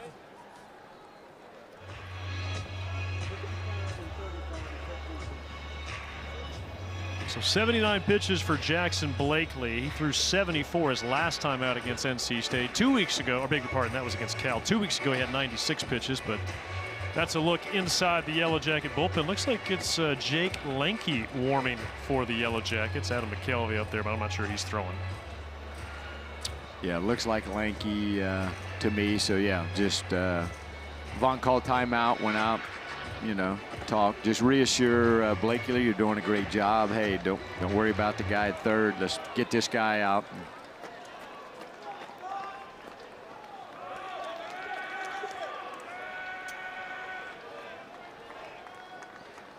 The 2-1.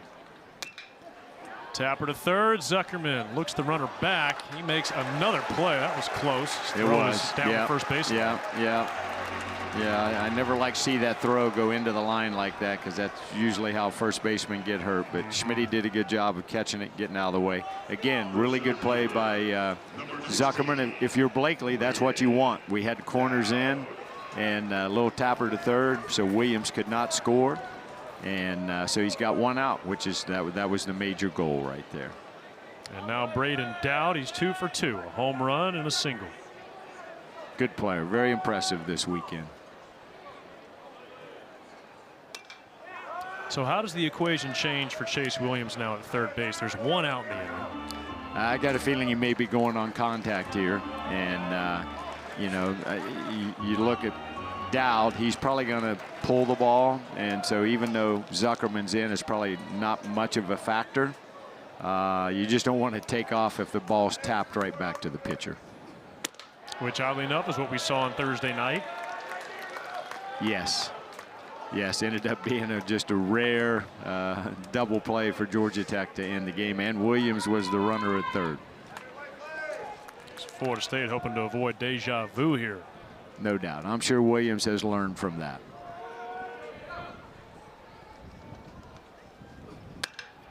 Dowd in the air to left. If it's fair, it ought to bring in one run to the corner, and a catch made by Caleb Daniels. He tumbles into the Yellow Jacket bullpen. It'll be a sacrifice fly to give the Seminoles the lead. But Caleb Daniels, who's had a number of highlight reel catches in his Yellow Jacket career. I mean, he went a long way for that. He's dealing with that right field or left field wall that's right there on the foul line. Tremendous catch. He's fearless. You'll see it right here on the replay. Look how far he's going. He's not stopping. Full speed. Whoops. Braces himself. Tremendous catch. Fearless. And Rob, 2 home runs for you last year, is that right? Yes, one of them a huge home run, or a ball that was a home run against Louisville. And he made a game-saving catch. Took one over the wall, brought it back in, caught it, and propelled us to win a doubleheader on a great day for me personally. And then we went the next weekend to Duke and won the conference championship.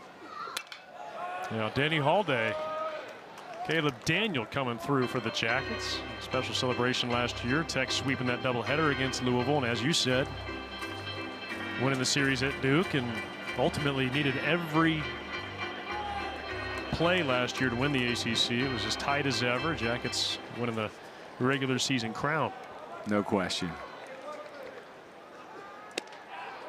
Meanwhile, this year, Georgia Tech has won all 9 of their series, including their first 6 in ACC play. That has never happened. 9 straight series wins to begin a season at Georgia Tech. No, it hasn't. I mean, just tremendous start to the season. 2-hopper out to Kearse. No sweat.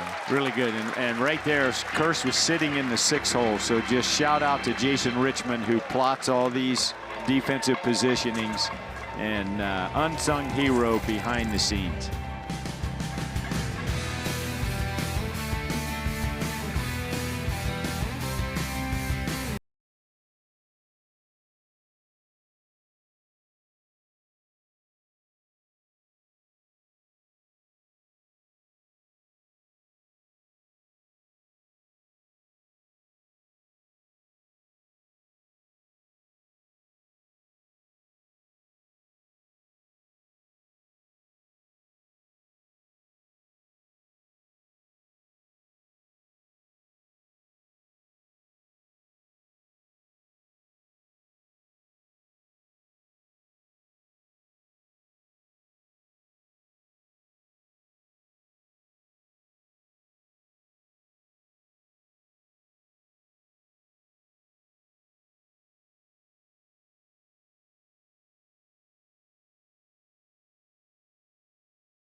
Jackson Blakely, well, the scoreless streak was snapped, but he is giving the Yellow Jackets another strong start through 5 innings. Florida State with the lead thanks to that Chase Williams triple, and now Drew Burress will lead off the bottom of the 5th. Coach, you obviously coached Drew closely there for those first 2 seasons in 2024 and 2025. How can you be critical of an OPS over 1,000, first off? Exactly. But he set the bar so high. What have you seen from him at the plate? He's probably not swinging the bat as good as he would like, but you look at that and you're like, why are we even thinking about this? He's taking walks. Everybody knows who he is. He's a total team player all the way, so he'll take his walks, and he knows he's got good hitters behind him. So if they walk him, he's going to score a lot of runs, and so he is contributing to help the team win each and every day.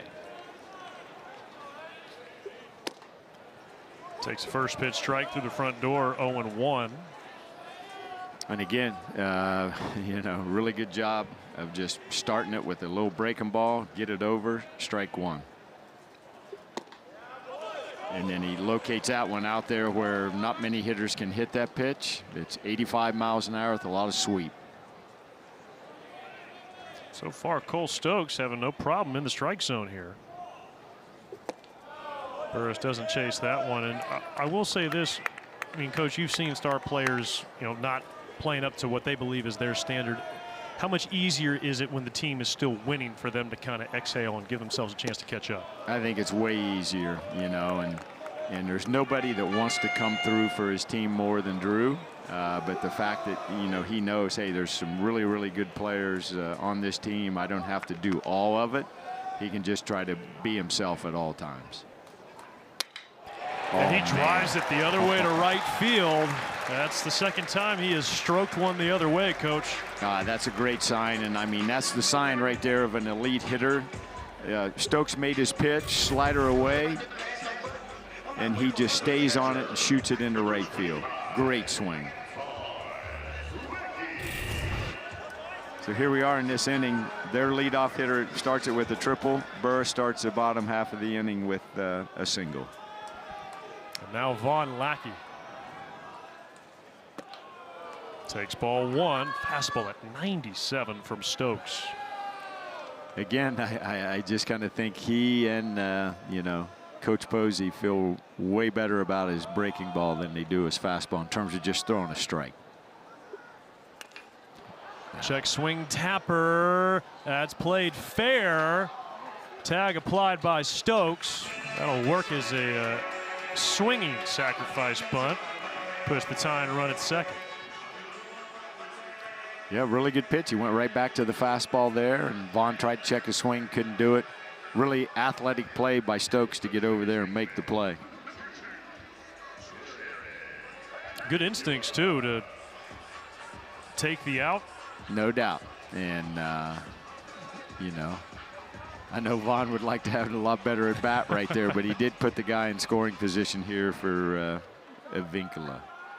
And Advincula so far in this series, 6 for 11. Again, we kind of saw this with Baker, so starts him with a backdoor slider right there. And so, you know, I'm sure Jaron was paying attention to how he pitched Baker. Lifts one in the air to left. Williams racing over. He can't get there. It's a fair ball. Burress will come in to score. Williams stumbles. Finds a way to get the ball back into the infield. It's an RBI double for Jaron Advincula, and we are back square at 3. Here we go. I mean, we got a ball game, and what a great swing by Advincula. He went back to the slider. He stays inside of it and just shoots it down the left field line where, you know, Williams with great speed just couldn't get there to make the catch. Had a little trouble getting up to his feet. Give him credit for finding a way to get the ball back in as quickly as he could. You know, this warning track is crushed brick, so anytime you see those outfielders dive on this warning track, they're probably coming up with some scratches. Alex Hernandez, cleanup hitter for the Jackets. Again, you see why it's so important for hitters to pay attention how other guys are getting pitched. So if I'm Alex, I'm watching Drew Burress, and I want to see how he's getting pitched. I want to see how Lackey's getting pitched. Starts him with the slider, so he just needs to do what Burress did, try to hit the ball the other way. Again, excellent pitch. No shame in taking that pitch. That's Stokes' best pitch. He made a perfect pitch. Now you just want to compete right here.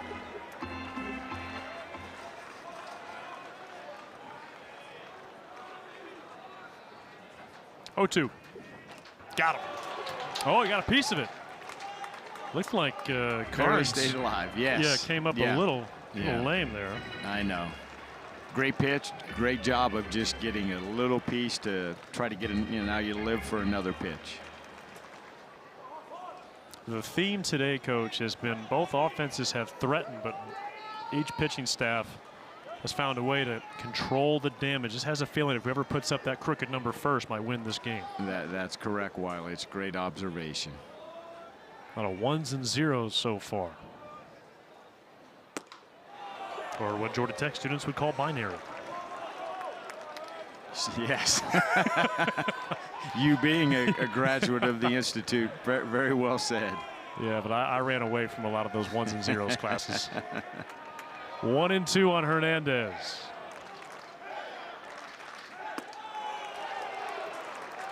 All right, so now you've seen 97 at the top.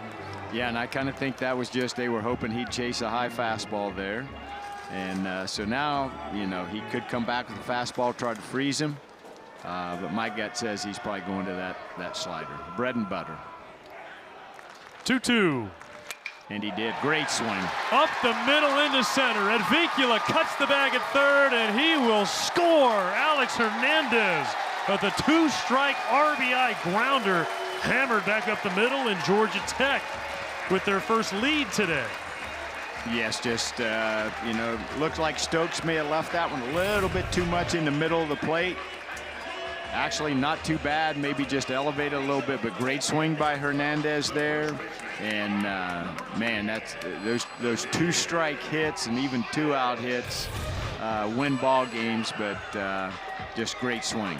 Now we got Schmidt here, so I'm hoping Schmitty has watched the left-hand hitters and how Stokes has tried to get them out.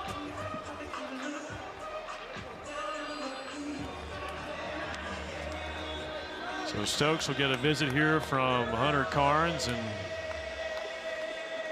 well, Georgia Tech, you know, the one thing they didn't do a lot of first couple games of this series was get the leadoff man off, and they've now gotten the leadoff man on and a couple of times today, including here in this 5th inning.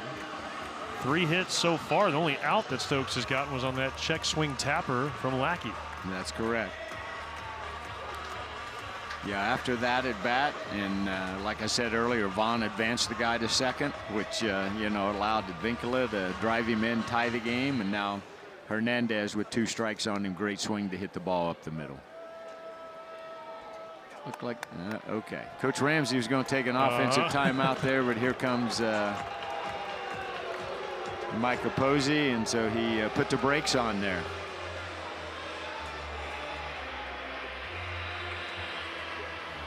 See if Florida State wants to make a change or if this is just a visit. Mike Capozzi handles both the mound visits and the pitching changes. I feel like Stokes at 29 pitches, and Coach, he hasn't had much trouble with command. He got to a 3-ball count against Baker, but since then he's been living in the strike zone, so I'm not sure if they want to take a guy out with his stuff. But that's what they're going to do. Yep, we got another guy coming. And Florida State back to the bullpen. Georgia Tech with their first lead of the afternoon.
Come on for Florida State, second time this weekend. He threw on Thursday night in the series opener. It was a brief appearance, faced just one hitter. That was Alex Hernandez, got him to ground out.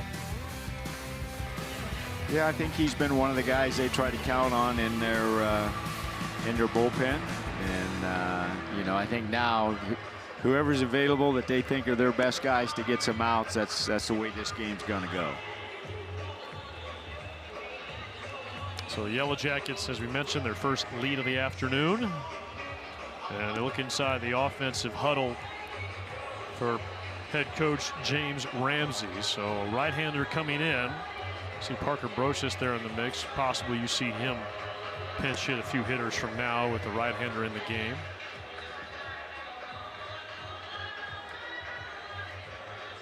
Parker's played really well lately. He's had some great at-bats, and yeah, I would fully expect him in some capacity. He's going to have an impact on this game as we go down the stretch.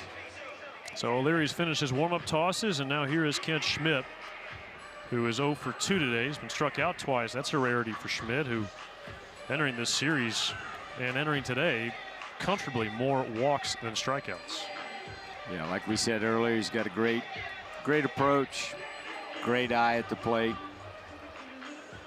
He just needs to flush those 2 strikeouts and go in there and compete right here in this at bat. He shows bunt. Goes foul. I think that's something that was discussed in that offensive It could have huddle. been, you know, you know, we worked on it with him last year. They're shifted a little bit, so if he can just kind of get the ball close to the line over there and make the pitcher feel that he's probably got a hit.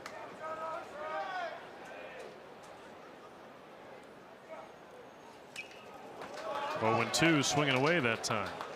Yeah, it looked like a changeup. Schmidt kind of signaled to the dugout that was a change.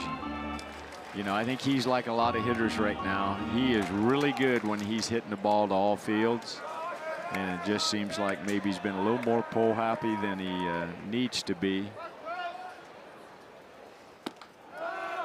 It feels like that's something he hasn't gotten in the habit of doing too often as a hitter. Is that fair? No, I think this guy is as pure a hitter as you know, we have, and he had a tremendous year last year.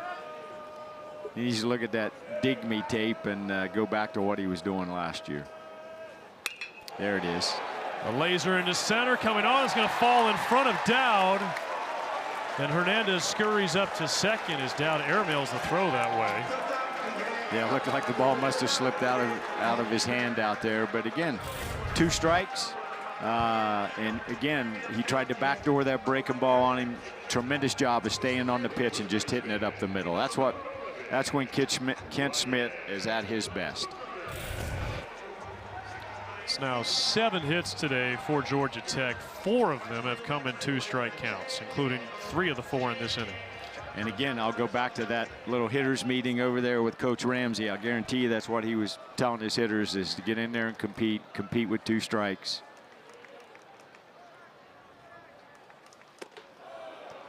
Zuckerman takes ball 1. He too has struck out twice.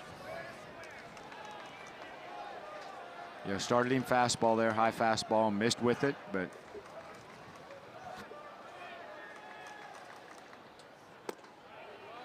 you can see they're trying to go in on Zuckerman, trying to speed him up, and you know, and this is where, as a hitter, you just got to stick with your approach.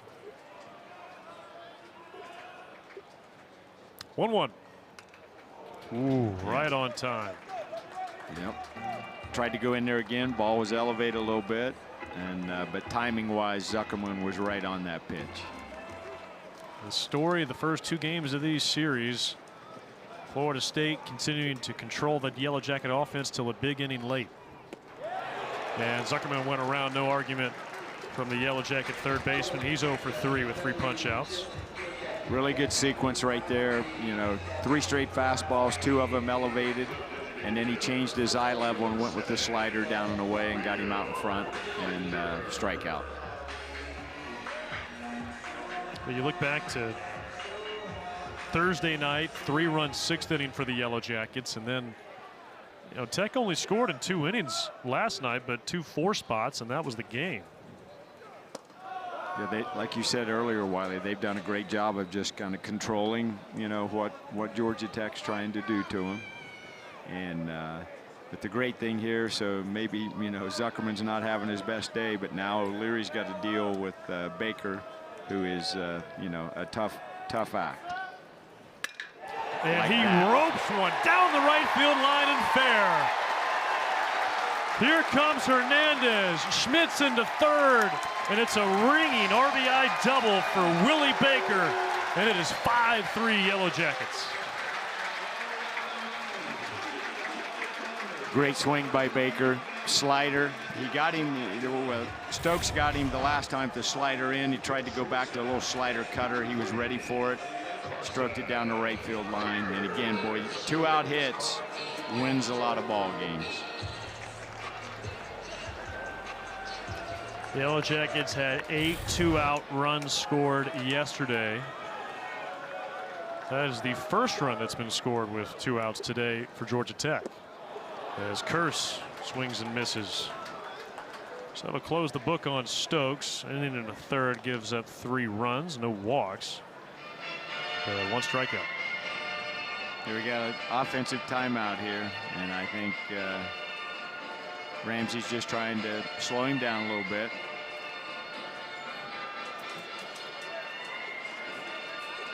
This Carson, yeah, go ahead, Wiley. I was going to say, this kind of feels like this is a big moment for Florida State with where they're at offensively. A base hit here to make it a 4-run game feels like, I'm not going to use the word insurmountable, but steep. Yes. Yeah, and I think, you know, just for me, and I'm sure for Ramsey and for Yellow Jackets, I mean, this guy at the plate right here, he has that clutch factor. And Hard boom. hit grounder and through the left side. Schmidt scores. Here comes Baker. And Georgia Tech leads 7-3. Carson Curse to clutch 2-out RBI. Again, 2-out RBIs win ball games, back-to-back hits by Baker and Curse. And I said it, the guy's got the clutch factor. Again, just didn't hit it hard, hit it in the right spot, and 2 runs later.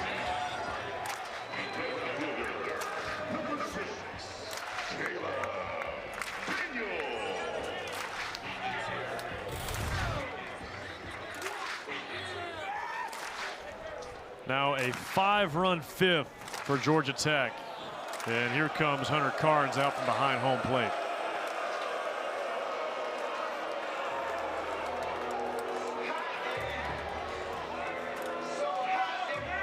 And now Micah Posey emerges from the Florida State dugout.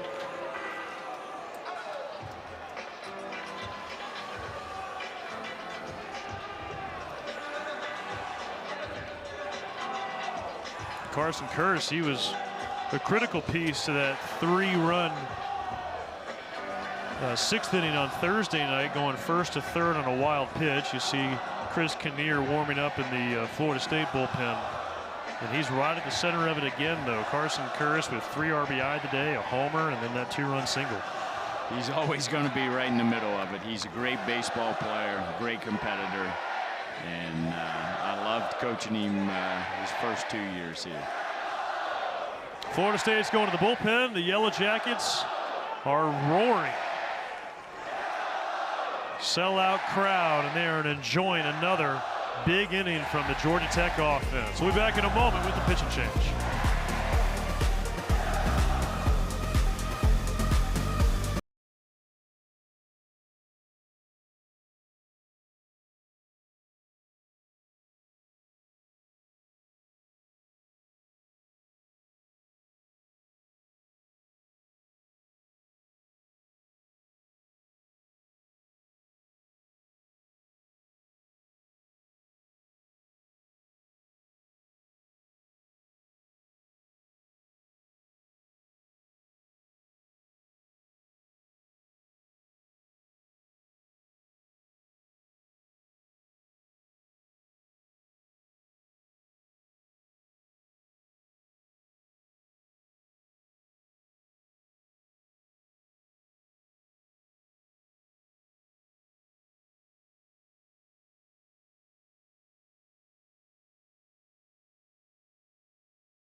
pitcher of the inning for Florida State.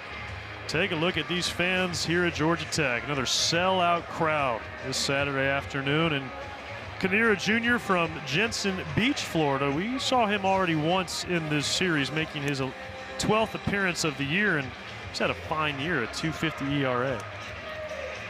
Yeah, Link, you know, kind of before the game mentioned this guy, and you know, I think right now they're just trying to slow the Yellow Jacket offense down and looking for someone to come in and get some outs. Beg your pardon, he did not pitch earlier. You did see him warming up on Thursday night, but he did not make it into the game, so this is his first appearance of the weekend. Okay. But 5 runs already crossed for Georgia Tech. And Coach, it hasn't been errors, it hasn't been walks, it has just been 6 hits flat out. Yeah, no, just clutch hitting by the Yellow Jackets. Started with, you know, leadoff hit, great at bat by Drew Burress to just get everything started, and then his teammates behind him have just, you know, taken the slack and had some great at bats to get some RBIs. And Caleb Daniel out of the 9th spot is 0 for 2. Clearly the most popular walk-up song here at McNeese Baseball Park this year.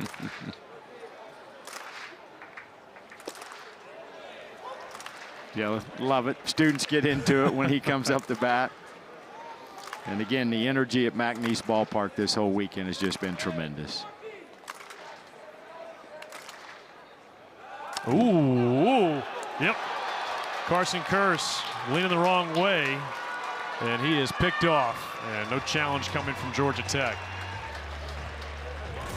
But 5 runs come across for the Yellow Jackets. Nice move there from Chris Kanier.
As this game unfolded, it felt like that first crooked number could be the difference, and it wasn't just crooked, it was large. 5 runs in the bottom of the 5th, and the Yellow Jackets have taken control of this series finale with 4 innings to play.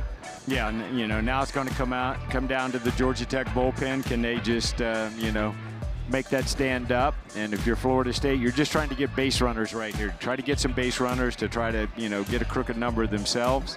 And but that was a critical inning right there, and you know, hats off to the Yellow Jacket offense for just having some great at bats to put a little distance between them and the Noles.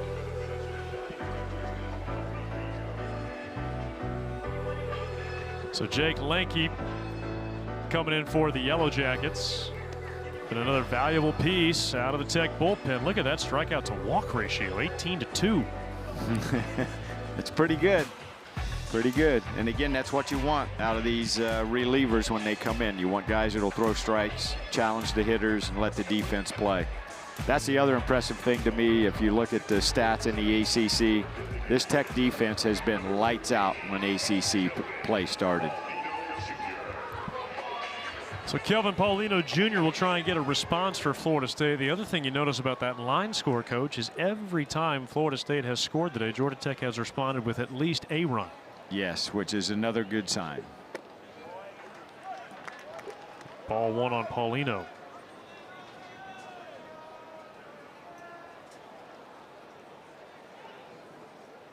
Seminoles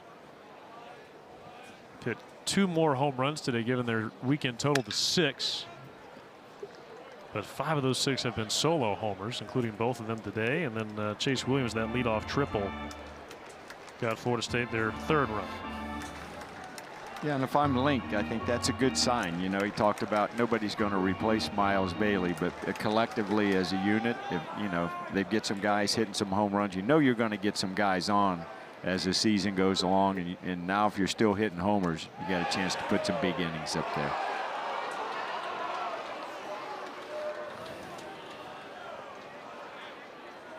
Well, the offensive side for Georgia Tech, they have scored 19 runs in 3 games this weekend, hitting just 2 home runs.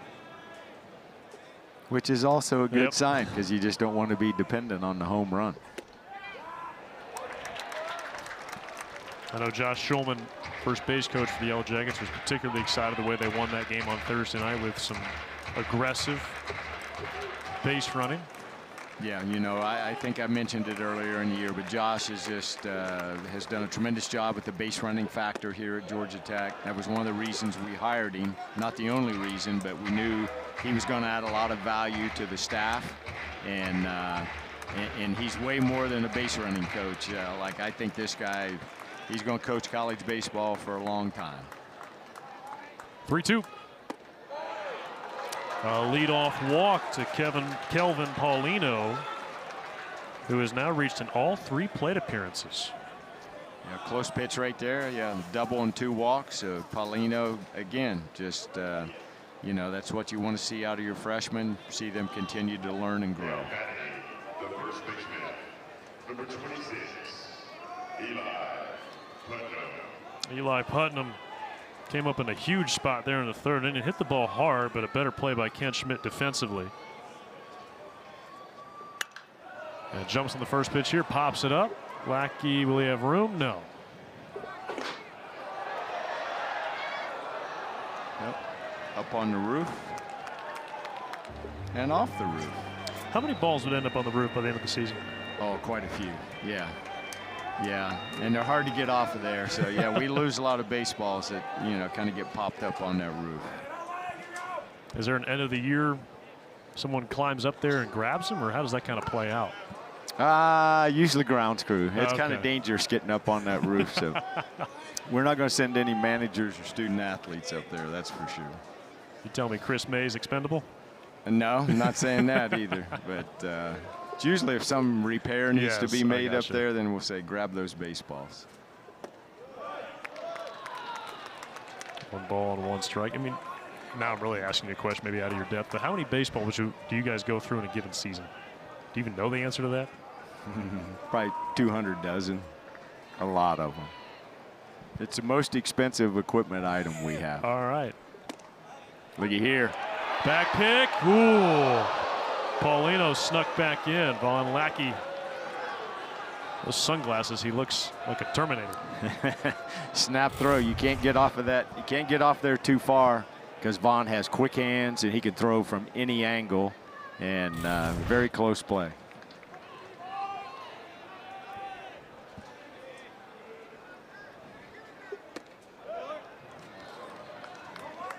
Two balls and 2 strikes.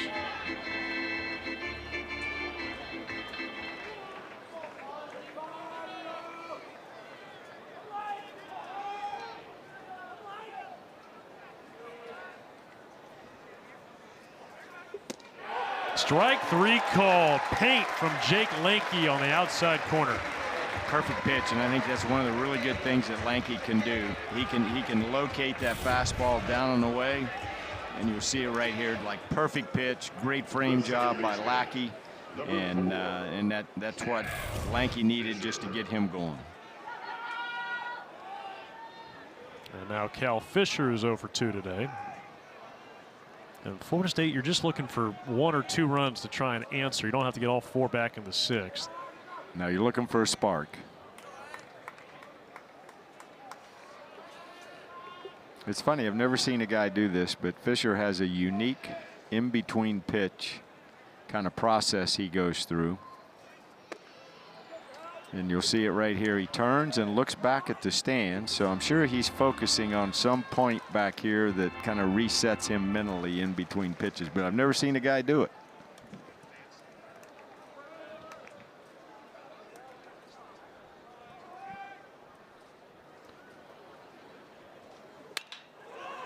Ground ball, diving stop by Zuckerman. They get the lead runner at second. Wow. Again, Zuckerman, just great play. Got the leadoff guy out and almost turned to double play with it. Again, just hard to his left. The thing that's impressed me, a lot of times you'll see guys dive and then they have a hard time getting off the ground, but we saw it last night. Like Zuckerman dove, got off the ground quick, made a great throw, and then again here just got off the ground quick to get a throw off. It's not like he's one of those 5'8" middle infielders who can spark back up. That's a lot of lumber to get back upright. It's a large young man.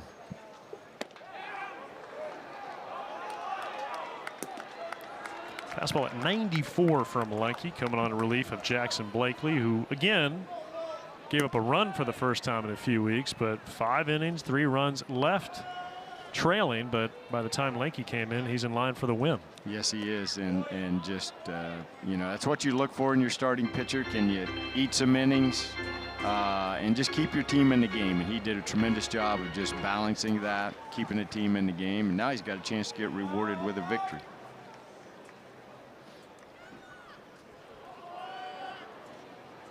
Two-0.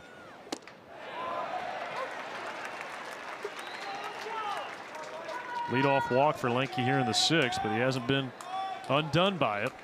No, he's starting to look really sharp again, and those fastballs have been just really well located. Just the 3rd walk he'd given up this season. And now a 3-1 count. Tried to go down and away again there, just missed a little bit with it. Now here he's just got to make his pitch. You don't want to throw a ball right down the middle here, but just make your pitch, let your defense play.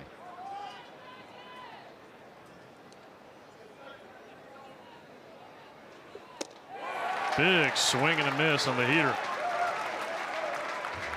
It's what you want, just really good pitch.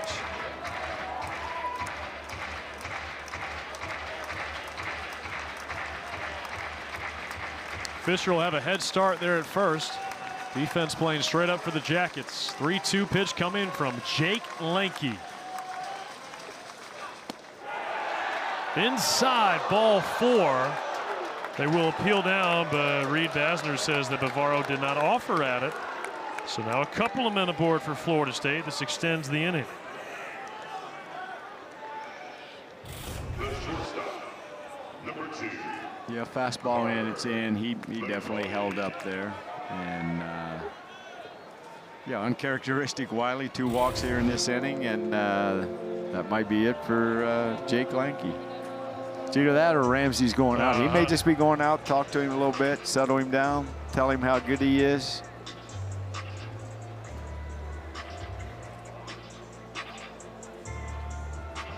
And the batting helmet for James Ramsey never comes off, whether he's coaching third or in the dugout making a mound visit now. See, Jake, that's uncharacteristic. See more balls than strikes. I know. And I think that's probably what he's telling him right here. Like, you don't have to be perfect. Just be yourself. Make your pitches. Again, get us off the field. And if you're Florida State, you're like, all right, we needed one of those 2-out hits to, kind of get back in the game here.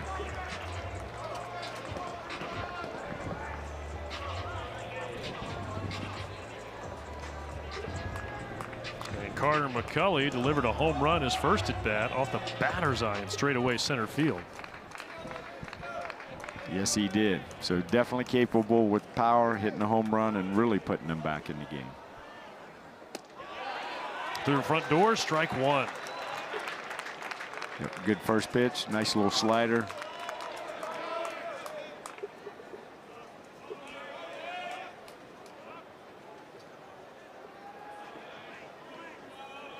th pitch of the inning coming here for the Yellow Jacket right-hander.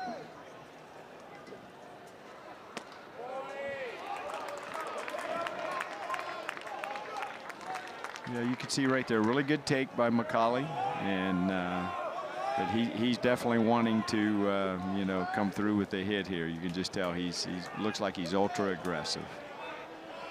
See if Lanky sees if he'll chase. Good take, fastball low, 2-1. Yeah, tried to go in, just missed a little down.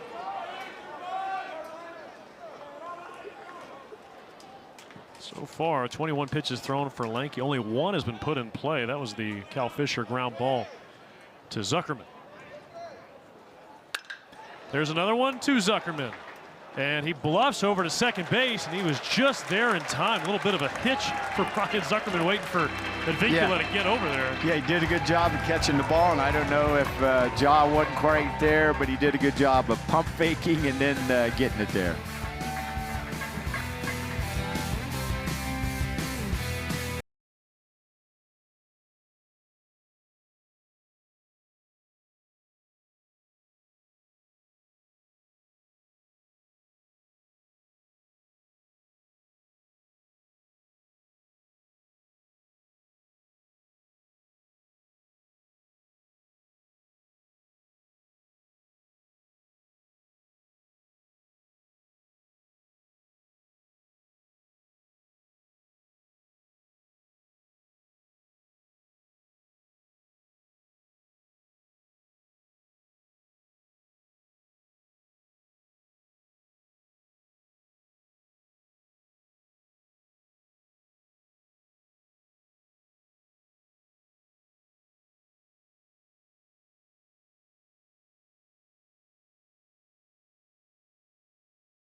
Series finale. Ari and Masudi got an update from down on the field. Wiley, heard you guys talking about Jim Thome taking the ball game in. His son, Landon Thome, actually decommitted from Tennessee after Tony Vitello went to take the job with San Francisco. He committed to Florida State. He's ranked the 42nd best prospect, according to MLB.com, for this summer's draft. And to tie in the whole pro and college theme here this weekend, how about former Seminole Parker Messick, as this ball was absolutely crushed. Wiley, I'll let you do your job. How about that? Caleb Daniel, a leadoff bomb. And Georgia Tech continuing to hammer balls here the last couple of innings. And that's the deal. Caleb Daniel leading off. He's hitting ninth. He's got tremendous power. That's just an example of the depth of this lineup. And tremendous swing right here by Daniel. Ball's elevated. He elevated it a little more. Well, it's interesting. Thome must be doing some scouting, but he's bearing down from a good angle over towards the Florida State dugout on Drew Burris right here. And Arya, obviously Caleb Daniel leadoff homer, but I think you had a little bit more on the Thome family. Wow, I was going to let you finish the play-by-play call there. That was, I almost got into play-by-play myself down here on the first base line. But Thome, of course, committing to Florida State. Parker Messick, former Seminole ace and ACC pitcher of the year, actually in Atlanta here this weekend, pitching against the Braves for the Guardians. So a lot of MLB college ties here this weekend in the A. Yeah, good touch, Arya. You see Jim Thome getting some video there. Cool to have Jim Thome in the building. Going back to Parker Messick, too, as well, Coach. I know Wes Mendez pitching for the Seminoles a couple of nights ago, and this might be old news for Florida State fans, but I was intrigued to hear that cutter grip that he's added. It was something he worked with Parker Messick. I'd heard that, you know, and you know, I always encourage guys playing pro baseball to come back, hang around our players, because I think the information that they get playing pro baseball can definitely transfer to these guys. And so it's great to see a guy like Parker Messick, who was a great pitcher for Florida State, who's pitching in the big leagues now, just continue to help the program. How much different, well, let me phrase it this way. The college game and the major league game have never been exactly similar, but do you think, are they more similar now today or less similar than they were, say, 10, 15 years ago? I kind of think more similar. And I say it like this, like the closest games in pro baseball that equate what an AC season looks like is when they get into playoffs and they've got those 3-game series. Whoever wins 2 is going to advance. The pressure and everything just gets turned up on those games, and every little thing matters. Whereas 162 game season versus 56, you know, it's definitely different that way. Well, you can't afford to manage the pitching staff the same way. No doubt. And you know, so I think it's getting closer. I think the college game is at an all-time high here right now. You know, they've shrunk the draft at the major league level. I think with the new CBA coming, they're going to shrink it probably even more around. So pro baseball is going to depend on college baseball to keep developing players for the major leagues. And for college baseball, when it comes to developing those players, how do you feel that these programs are equipped to do that? I think they're really equipped. You know, I mean, you just look at this facility here, knowing what we have in the lab over there, just from a technology standpoint, video standpoint. You know, I think college has closed the gap. Pro baseball is always going to be ahead, but I think college baseball is closing that gap. And as a coach, if a guy gets drafted and gets a chance to go play, you want that guy ready to compete at the highest level, which is Major League Baseball.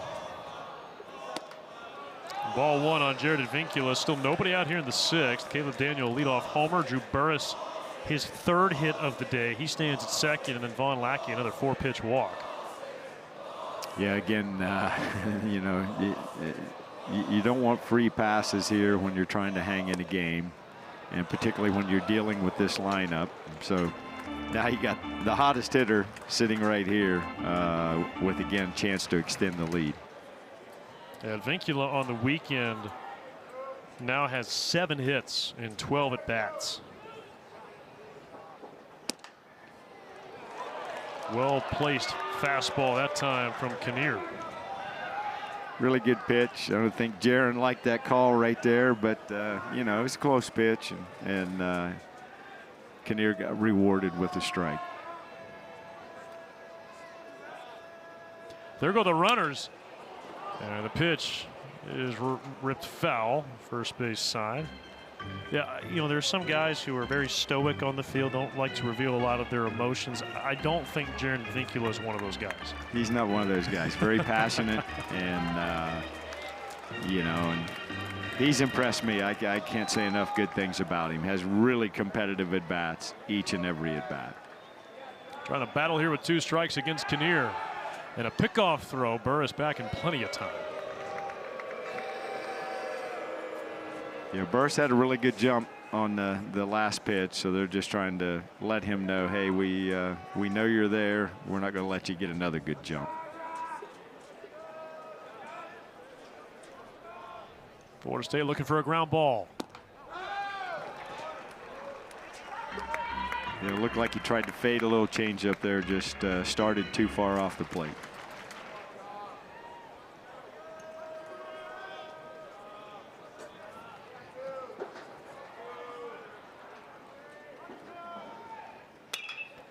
And there is a ground ball, charging only 1 play to be made for Eli Putnam. He puts out Advincula at first, but Burris up to 3rd, Lackey to 2nd. Yeah, he made a really good pitch. Fastball in, kind of got in on him a little bit, and all he could do is really just try to put it in play. And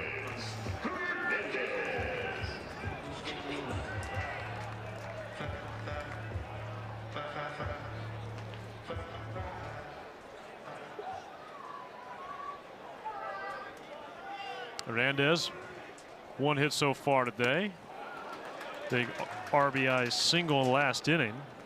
Was the first run that came across to score for Georgia Tech. Yeah, huge hit last at bat. I beg your pardon, second run made it a 2-run game. Now they got the infield in. He needs to get a pitch he can elevate. There it was.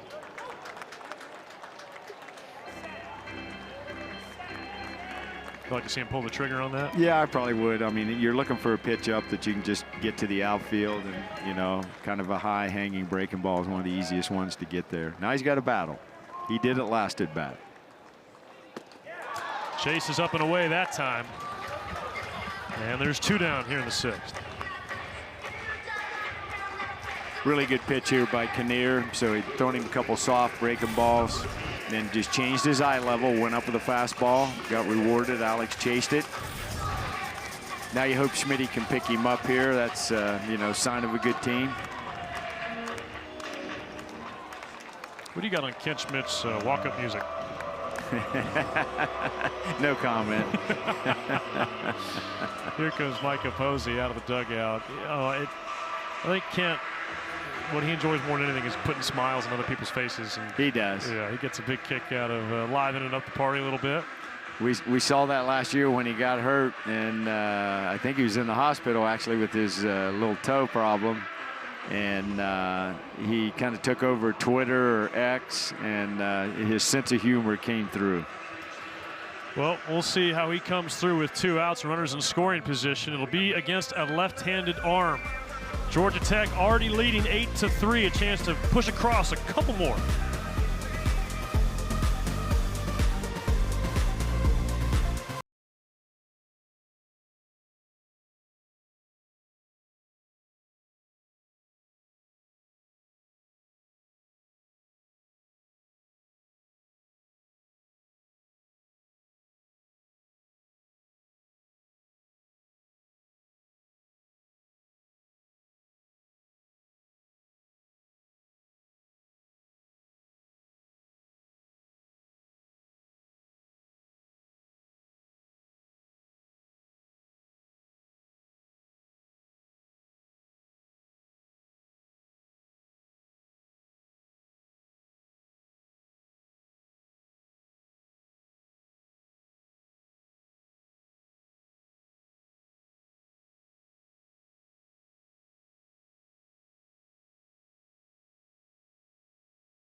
Here's a look at the headlines of top 3 teams in all of college baseball. UCLA outlasts Rutgers 4-1 in 14 innings, 30 strikeouts for UCLA pitching. Holy smokes. That's usually a pretty good weekend. Yes, it is. That's crazy. And I know John Savage has a really good team out there at UCLA. They're dominating the Big Ten right now. And 30 strikeouts in a game. I've never seen that. And then Texas falling to Texas A&M, the return of Jim Schlossnagle to College Station. You know that was going to be a hostile environment. And a couple of scores for both those teams today. UCLA leads 6-1 in the bottom of the 7th. A&M puts up 8 runs in the bottom of the 1st against the Longhorns. Oh, wow. 8-1. Yeah, that's rude awakening for Mr. Jim Schlossnagle there going back into College Station. Here's Kevin Meeble. 11 innings so far this year. Going to try and get Florida State out of this with just 1 run crossing here in the 6th. The leadoff homer from Caleb Daniel. And I'll tell you what, Drew Burris and Vaughn Lackey seems like every time through they're creating trouble on the bases today. Yes, they are. You know, good point. Just seems like they've been on base all day. Florida State playing the matchup here, you know, left on left. And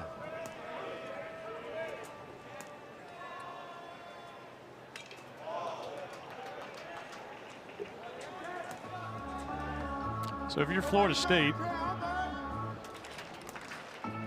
bringing the lefty to face Ken Schmidt here, how do you attack a hitter like Schmidt? Got to throw strikes for sure. And then, you know, he's really good at making adjustments. And, you know, tried to go with the fastball way there, just missed with it. So probably just kind of keep him guessing, keep him off balance. But you're going to have to throw strikes or he'll take his walk. And then if he does walk, you got to deal with Zuckerman. First base is open. And 3-1, just nibbling with the fastball. And Ryan Zuckerman waiting on deck, by the way, 0 for 3 with 3 strikeouts, which that can go one of 2 ways, right? Yes. And Schmidt takes his walk. Ball there. Does that tell you they were content to? Yes. Yes. Yeah, they wanted to make sure they made their pitches on Schmidt. Now they got to deal with Zuckerman, unless they're going to, you know, somebody in the pen. But it kind of looks like they're going to stay right here. A little unusual to see you bring in a lefty and then don't go right after the left-handed hitter. Bring a righty up with Zuckerman. Yeah, I agree. We'll see. We'll see if Meeble's got maybe a changeup. A good fastball there. Yeah, 92. So again, just another one of those good arms that Florida State has.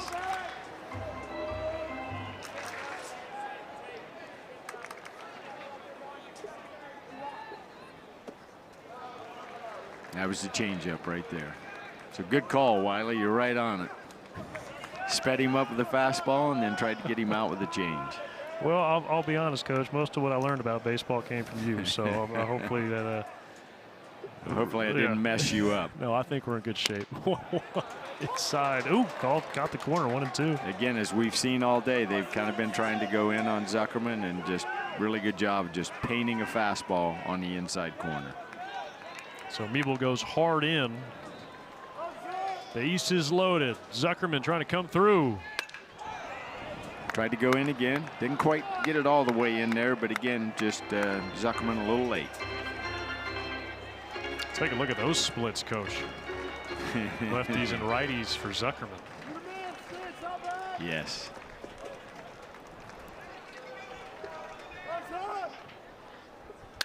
Zuckerman rockets one into left center field. Burris will score. Here comes Lackey. 2-run double for Ryan Zuckerman, and the Yellow Jackets are in double digits. Zuckerman having a great weekend, offensively, defensively. He's doing it all. And again, I think they tried to go in with the fastball here. We'll see it. It just caught a little bit too much, more middle in than in. And great swing. Just didn't hook the ball, hit through it, line drive. And again, 2 out hitting here has really separated the 2 teams.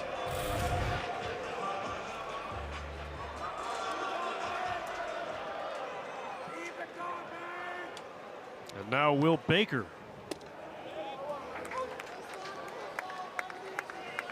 Started him breaking ball. Remember the other night, Baker hit a home run, really deep home run on a hanging breaking ball left on left.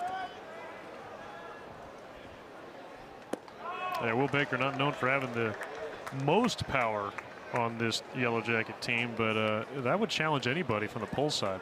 Yes, it would. We call it sneaky power. Like, you know, you kind of tend to relax. You get through all these big guys, and then here comes Baker. Yep, got him out in front there with a breaking ball. So when you see a hitter like Will Baker that has sneaky power, what is it about his swing that allows him to generate that power, even though he's got less mass? He's very direct to the ball, and he is strong. I'll say that. He you know, between last year, freshman year, to this year, he's made tremendous gains in his strength. He's in much better shape than he was last year, but he's got a very direct swing to the ball.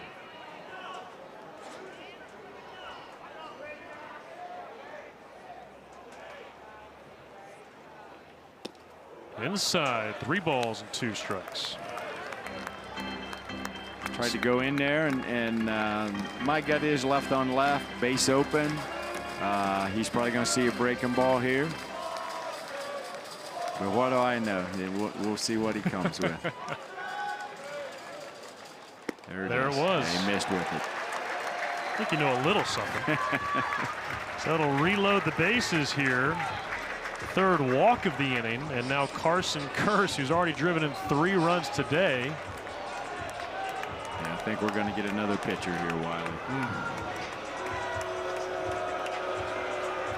Those are painful walks right there. You know, you're hoping the guys you're bringing in can get some outs and settle the game a little bit. And when that doesn't happen, it's really tough on your team, tough on you as a coach. So third pitcher of the inning as Kevin Meeble is done for the afternoon. Yellow Jackets up big.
With a 10-3 lead over Florida State, and Gabe Nard, a transfer from Duke, with the coaching change this past offseason, made his way down to Tallahassee. Yes, Gabe's pitched in the league for a long time, was a valuable member of Duke's pitching staff. Went to a great high school in Ohio, St. Ignatius High School, which is not only a great school, but great athletic program up there in the Cleveland area. Is that Derek Dietrich? That's Derek Dietrich, Yellow Jacket Hall of Famer. Yep. So Gabe Nard, as you can see, it's been a little bit of a bumpy road so far for Gabe. But like you said, he's had a lot of success in this league, pitching with Duke, and now at Florida State. He'll face Carson Kearse.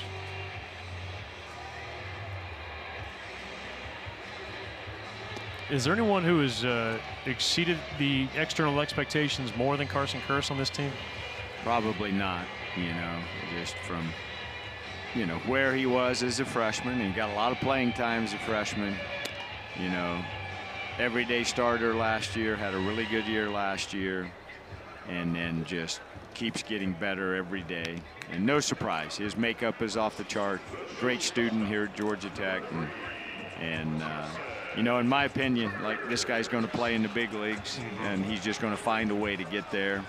And you know, I loved him when I had a chance to coach him. I know Ramsey loves him. Oh, everybody on that team loves him. And so couldn't happen to a better guy. Takes ball one, and you saw those numbers for the Georgia Tech offense, the 5th and 6th innings, and 8 runs have come across for the Yellow Jackets. And quite honestly, Coach, with the way this season has gone, this is probably the latest in a weekend that you have seen or had to wait for Georgia Tech to really explode. No question. And but again, they're going to go hard for 9 innings. And yeah, here comes Schmidt. He scores. Tell you what, a little lower on that bounce. It's going right back to Hunter Carnes, but it gets the top of that brick backstop. Yeah, went straight up in the air, and that's a tough read here when we're playing at home, because I've seen plenty of balls come right off that pad straight back to the catcher. So you got to be a little careful going, but Schmidt did a great job of reading it. Ball went straight up in the air, and another run for the Jackets. Now base hit kind of ends this game right here, walks them off.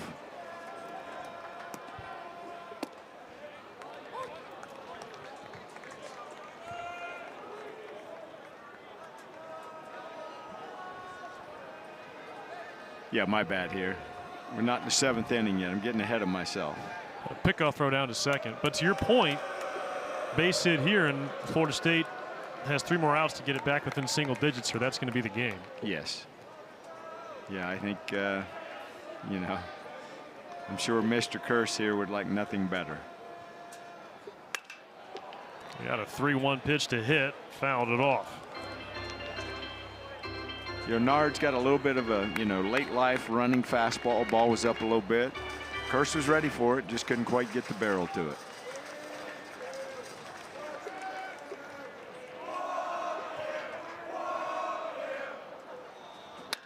There it Brown is. ball rolled up the middle. 1 run scores, and Will Baker is in. It's 13-3 Yellow Jackets. Carson Curse has driven in 5 runs today. He's a baseball player, Wiley, and again, just did exactly what you'd like to see a guy do. 2 strikes, hit the ball right back up the middle. Ball probably got a little too much of the plate, but man, just perfect swing. Hit the ball hard on the ground up the middle, 2 RBIs. 2 out hits, Wiley. That has been the story the last 24 hours at Russ Chandler Stadium. 8 2-out runs yesterday for Georgia Tech. And so far today, the Yellow Jackets have 7 2-out RBI. Crazy.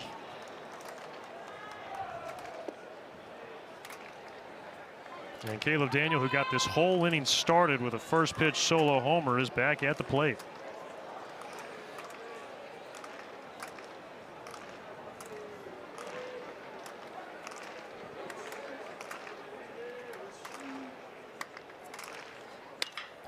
And he stings one on 1 hop. It gets past McCulley. Curse will head to third. And the inning continues. Yeah, he hit that ball really hard, and you know, not an easy play for a middle infielder there. Kind of got a little bit of an in-between hop, just couldn't quite get the glove on it, but the ball was smoked. You'll see it right here, just good swing, and like I said, man, that's a tough play for an infielder, and but again, just credit Caleb Daniel hitting the ball right on the money, hitting it very hard. And Drew Burris already 3 hits today. He's reached in all 4 plate appearances. He takes ball 1. And what will a day like this do for Drew? Not a matter of just the production. I mean, he's had a few bloop hits here and there, but to really drive the ball with authority. No question. I mean, for me, it's the 2 balls he shot hard the other way. It's a great sign. And, you know, I always say about great players like Drew Burris, you know, everybody's going to go through some stretches where they're just not getting hits, or you know, something's a little off, they don't feel right. But I always say at the end of the year, you look up and these guys' numbers are going to be off the charts, and this is one of those players right here. And then, you know, you look here today, he's had a great day, and you look at those stats they showed earlier, like he's taken a bunch of walks, and he's contributed in many different ways. In the air, deep to right, Drew Burris has left the building.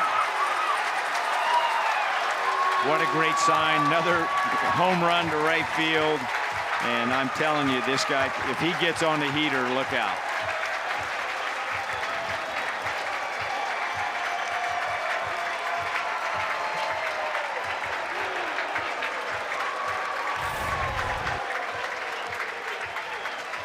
Again, like, oh man, you just see the extension and just driving through the baseball, hit it the other way, and so that's 3 hits for him today of balls getting hit the other way. It's a great sign.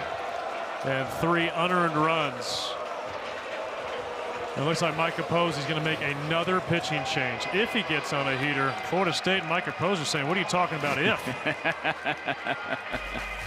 Burris 4 for 4 and with a 3-run blast.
down here in the bottom of the 6th. 9 runs have come across to score, and now Florida State will turn to Rhett Vaughn, their 4th pitcher of the inning, and their 6th reliever over the last 2 innings. Yeah, they, you know, again, you're looking for somebody to come in and definitely put a fire out. But you're hoping that somebody comes in to settle the whole game and just keep getting outs, and that just hasn't happened for the Noles today. And right now, Florida State, they just need 1 more out to get back in the dugout, and then unless they put up 4 runs in the top of the 7th, that'll be the end of the day. Yeah, it will. And you know, credit Georgia Tech, boy, just staying tough and continuing to just have good at bats up and down the lineup. And a lot of it with 2 outs, 2 strikes, and they're getting rewarded with potentially another run rule. Fans heading for the exits here. Florida State. A week ago, you take 2 or 3 from Virginia without Miles Bailey, and you're feeling awfully good, and then lose a tight midweek game against Florida on Tuesday, another tight one Thursday night against Georgia Tech, and then again, that game last night was tied up until the 8th, but Georgia Tech has blown this one open with 14 runs in the last 2 innings as Vaughn Lackey comes up empty. And Coach, I mean, when you look at this offense, I mean, clearly it's national championship caliber. No question. You know, they can just put so much pressure on you up and down the lineup, and you know, and on any team, you know, you want to stay healthy. Like, that's just, you know, you pray for that, that your team stays healthy and you get a chance to compete, you know, in the postseason. There's another home run. Deep to right. Sayonara. Back-to-back jacks for the Jackets. And it is a bonanza here at McNeese Baseball Park. I mean, you cannot have a better swing on an outside fastball right there. He was perfectly on time, got the ball in the air, and a long home run to right field for Vaughn Lackey. Just utter ridiculousness. Yeah, you see it, ball's elevated out over the plate. Perfect swing right there. Great extension. He was blowing a bubble when he took that swing, Coach. Hey, it keeps him relaxed.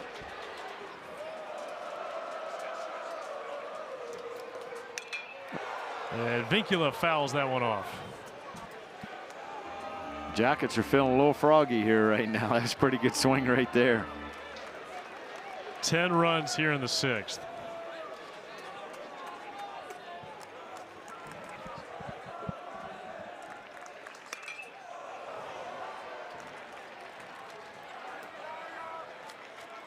That's 94 right there, so definitely a good fastball. It's got good velocity.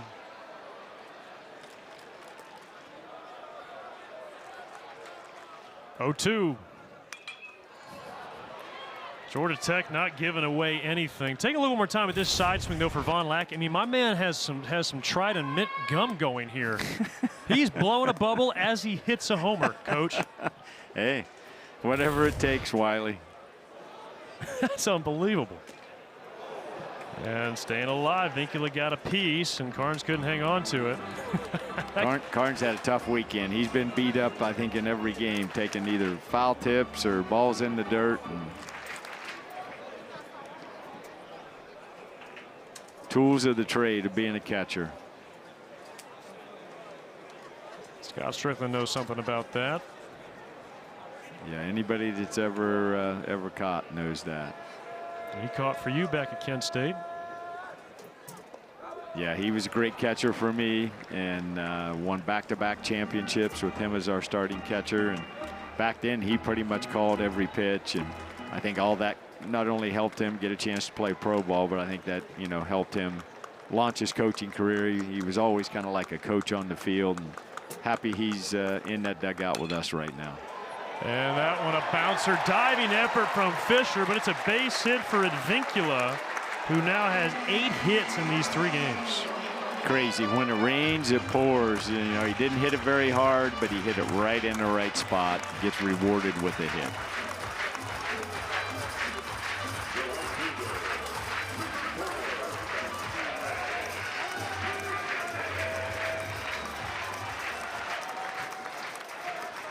Alex Hernandez is going to try and keep it going.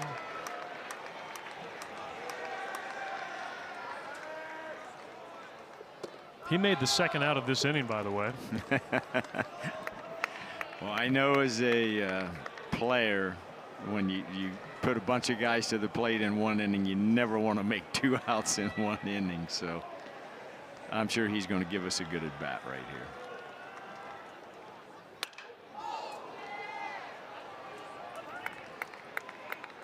This was a 3-2 ball game going to the bottom of the 5th.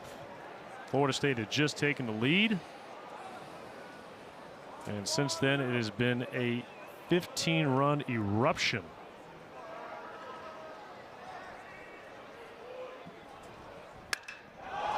Alex Hernandez deep to right. Will it stretch? No. John Stutzer mercifully makes the catch. And the inning is over. The Yellow Jackets put up 10 runs in the 6th. Baseballs were being blasted everywhere. 3 homers and a bubblegum bubble. Yeah, Von Lackey with a little Fred McGriff helicopter there at the end.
Top of the 7th inning, Georgia Tech with 15 runs over the last 2 innings. And Ari Masuda, you were field level for that. What do you have on the Georgia Tech offense?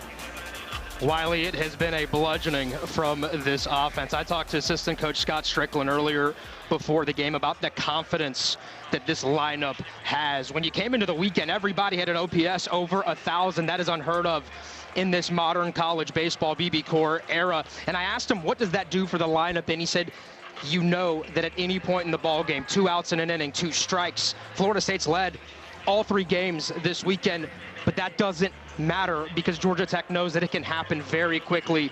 And when you have the pitching that Georgia Tech has been able to provide this weekend as well with the offense that the Jackets have shown all season, you've got a national title contender. And Coach Strickland said the guys really believe in what each other are doing. Great stuff, Ari. Brett Barfield, the former Seminole, has come on, and the first pitch he throws is caught at the top of the wall by Drew Burress. And there's 1 down here in the top of the 7th as Brody DeLamielleure. Great swing by DeLamielleure.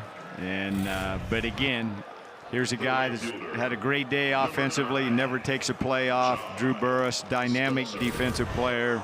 Knows where the fence is and just goes over and kind of makes it look routine, which it was not routine.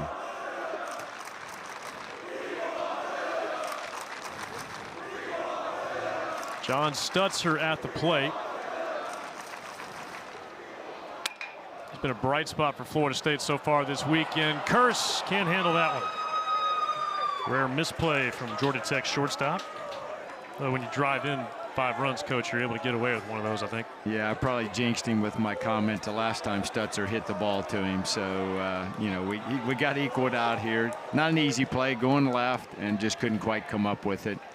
And Stutzer gets on. Not sure. Did they give him a hit? Can't tell. No scoring decision yet. Okay. Noah Sheffield will pinch hit, and it will be scored an error. Okay.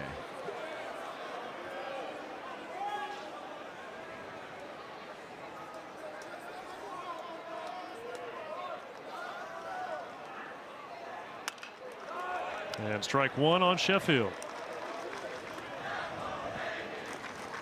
Georgia Tech will host Georgia Southern on Tuesday night in a midweek matchup before going to North Carolina. And not getting any easier for the Jackets going to Chapel Hill. North Carolina always has a great team. And, you know, it's a great place to play. And so, again, just another great series. You know, I'm amazed, Wiley, just watching Sheffield, just the similarities to his dad and his setup. And, you know, this guy's going to be a really, really good player. I mean, he's got the gene pool, and, you know, he's just got the look about him that, you know, might not be going his way all the time here, but he's going to be good. His father, Gary, a 9-time All-Star in the big leagues. Won a World Series with the Marlins. In fact, one of those Marlins that Sheffield's caught looking was in the building today. Kevin Brown threw out the first pitch. Yes. And, again, this really good pitch by Barfield. Just froze him. Ball just kept coming. Came out of his hand, looked like it was going to be a ball away, and then just kept coming in there. Another pinch hitter coming up here for Florida State. This is Nathan Schmela. Florida State, meanwhile, they will host Stetson on Tuesday night and then host Notre Dame next weekend. And things not going to get any easier for Florida State either with Notre Dame's Friday night ace, Radel. Yes, very good pitcher for Notre Dame. And, yeah. Tough matchup for sure, Wiley. Drew Rogers has come in to catch, and that ball gets away, and Stetzer moves up to second. Yeah, just breaking ball down in the dirt. Raji, I think, kind of tried to pick it, just didn't get the glove on it, and the ball got away from him. Speaking of Scott Strickland, I think he's a great catching coach, probably one of the best catching coaches in the country. He's done a tremendous job with Von Lackey and Drew Rogers, who we're seeing catch right here.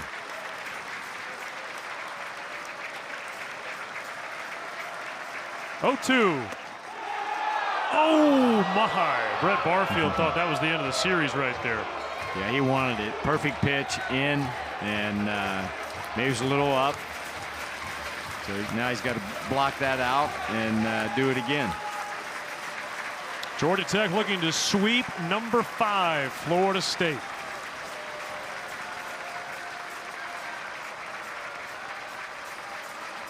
And now we got time called. Pitch clock violation. It's going to be a ball on Barfield. So 2-2. Yeah, I'm not sure what happened there, but yeah, definitely. Tech students on their feet. Barfield with the 2-2 pitch. May have tried to overthrow a little bit there. Now he's just got to reset and get him off the field and let the high fives begin. Full count on Schmela.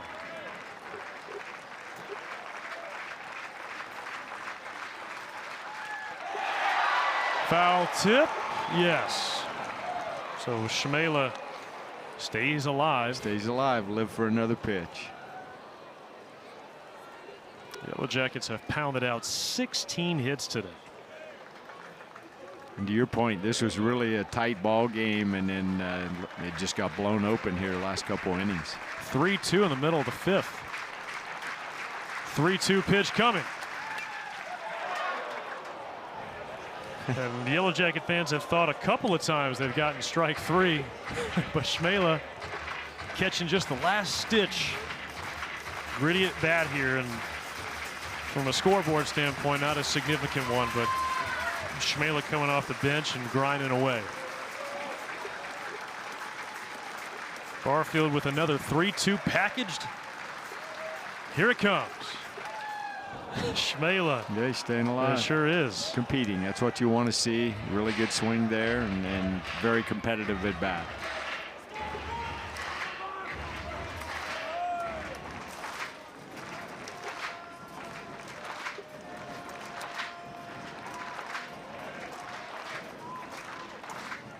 Another payoff pitch. Strike three called. You can break out the brooms. Number 3, Georgia Tech sweeps number 5, Florida State. And the Yellow Jackets have now won 12 in a row. Great weekend for the Jackets. What great fan support here.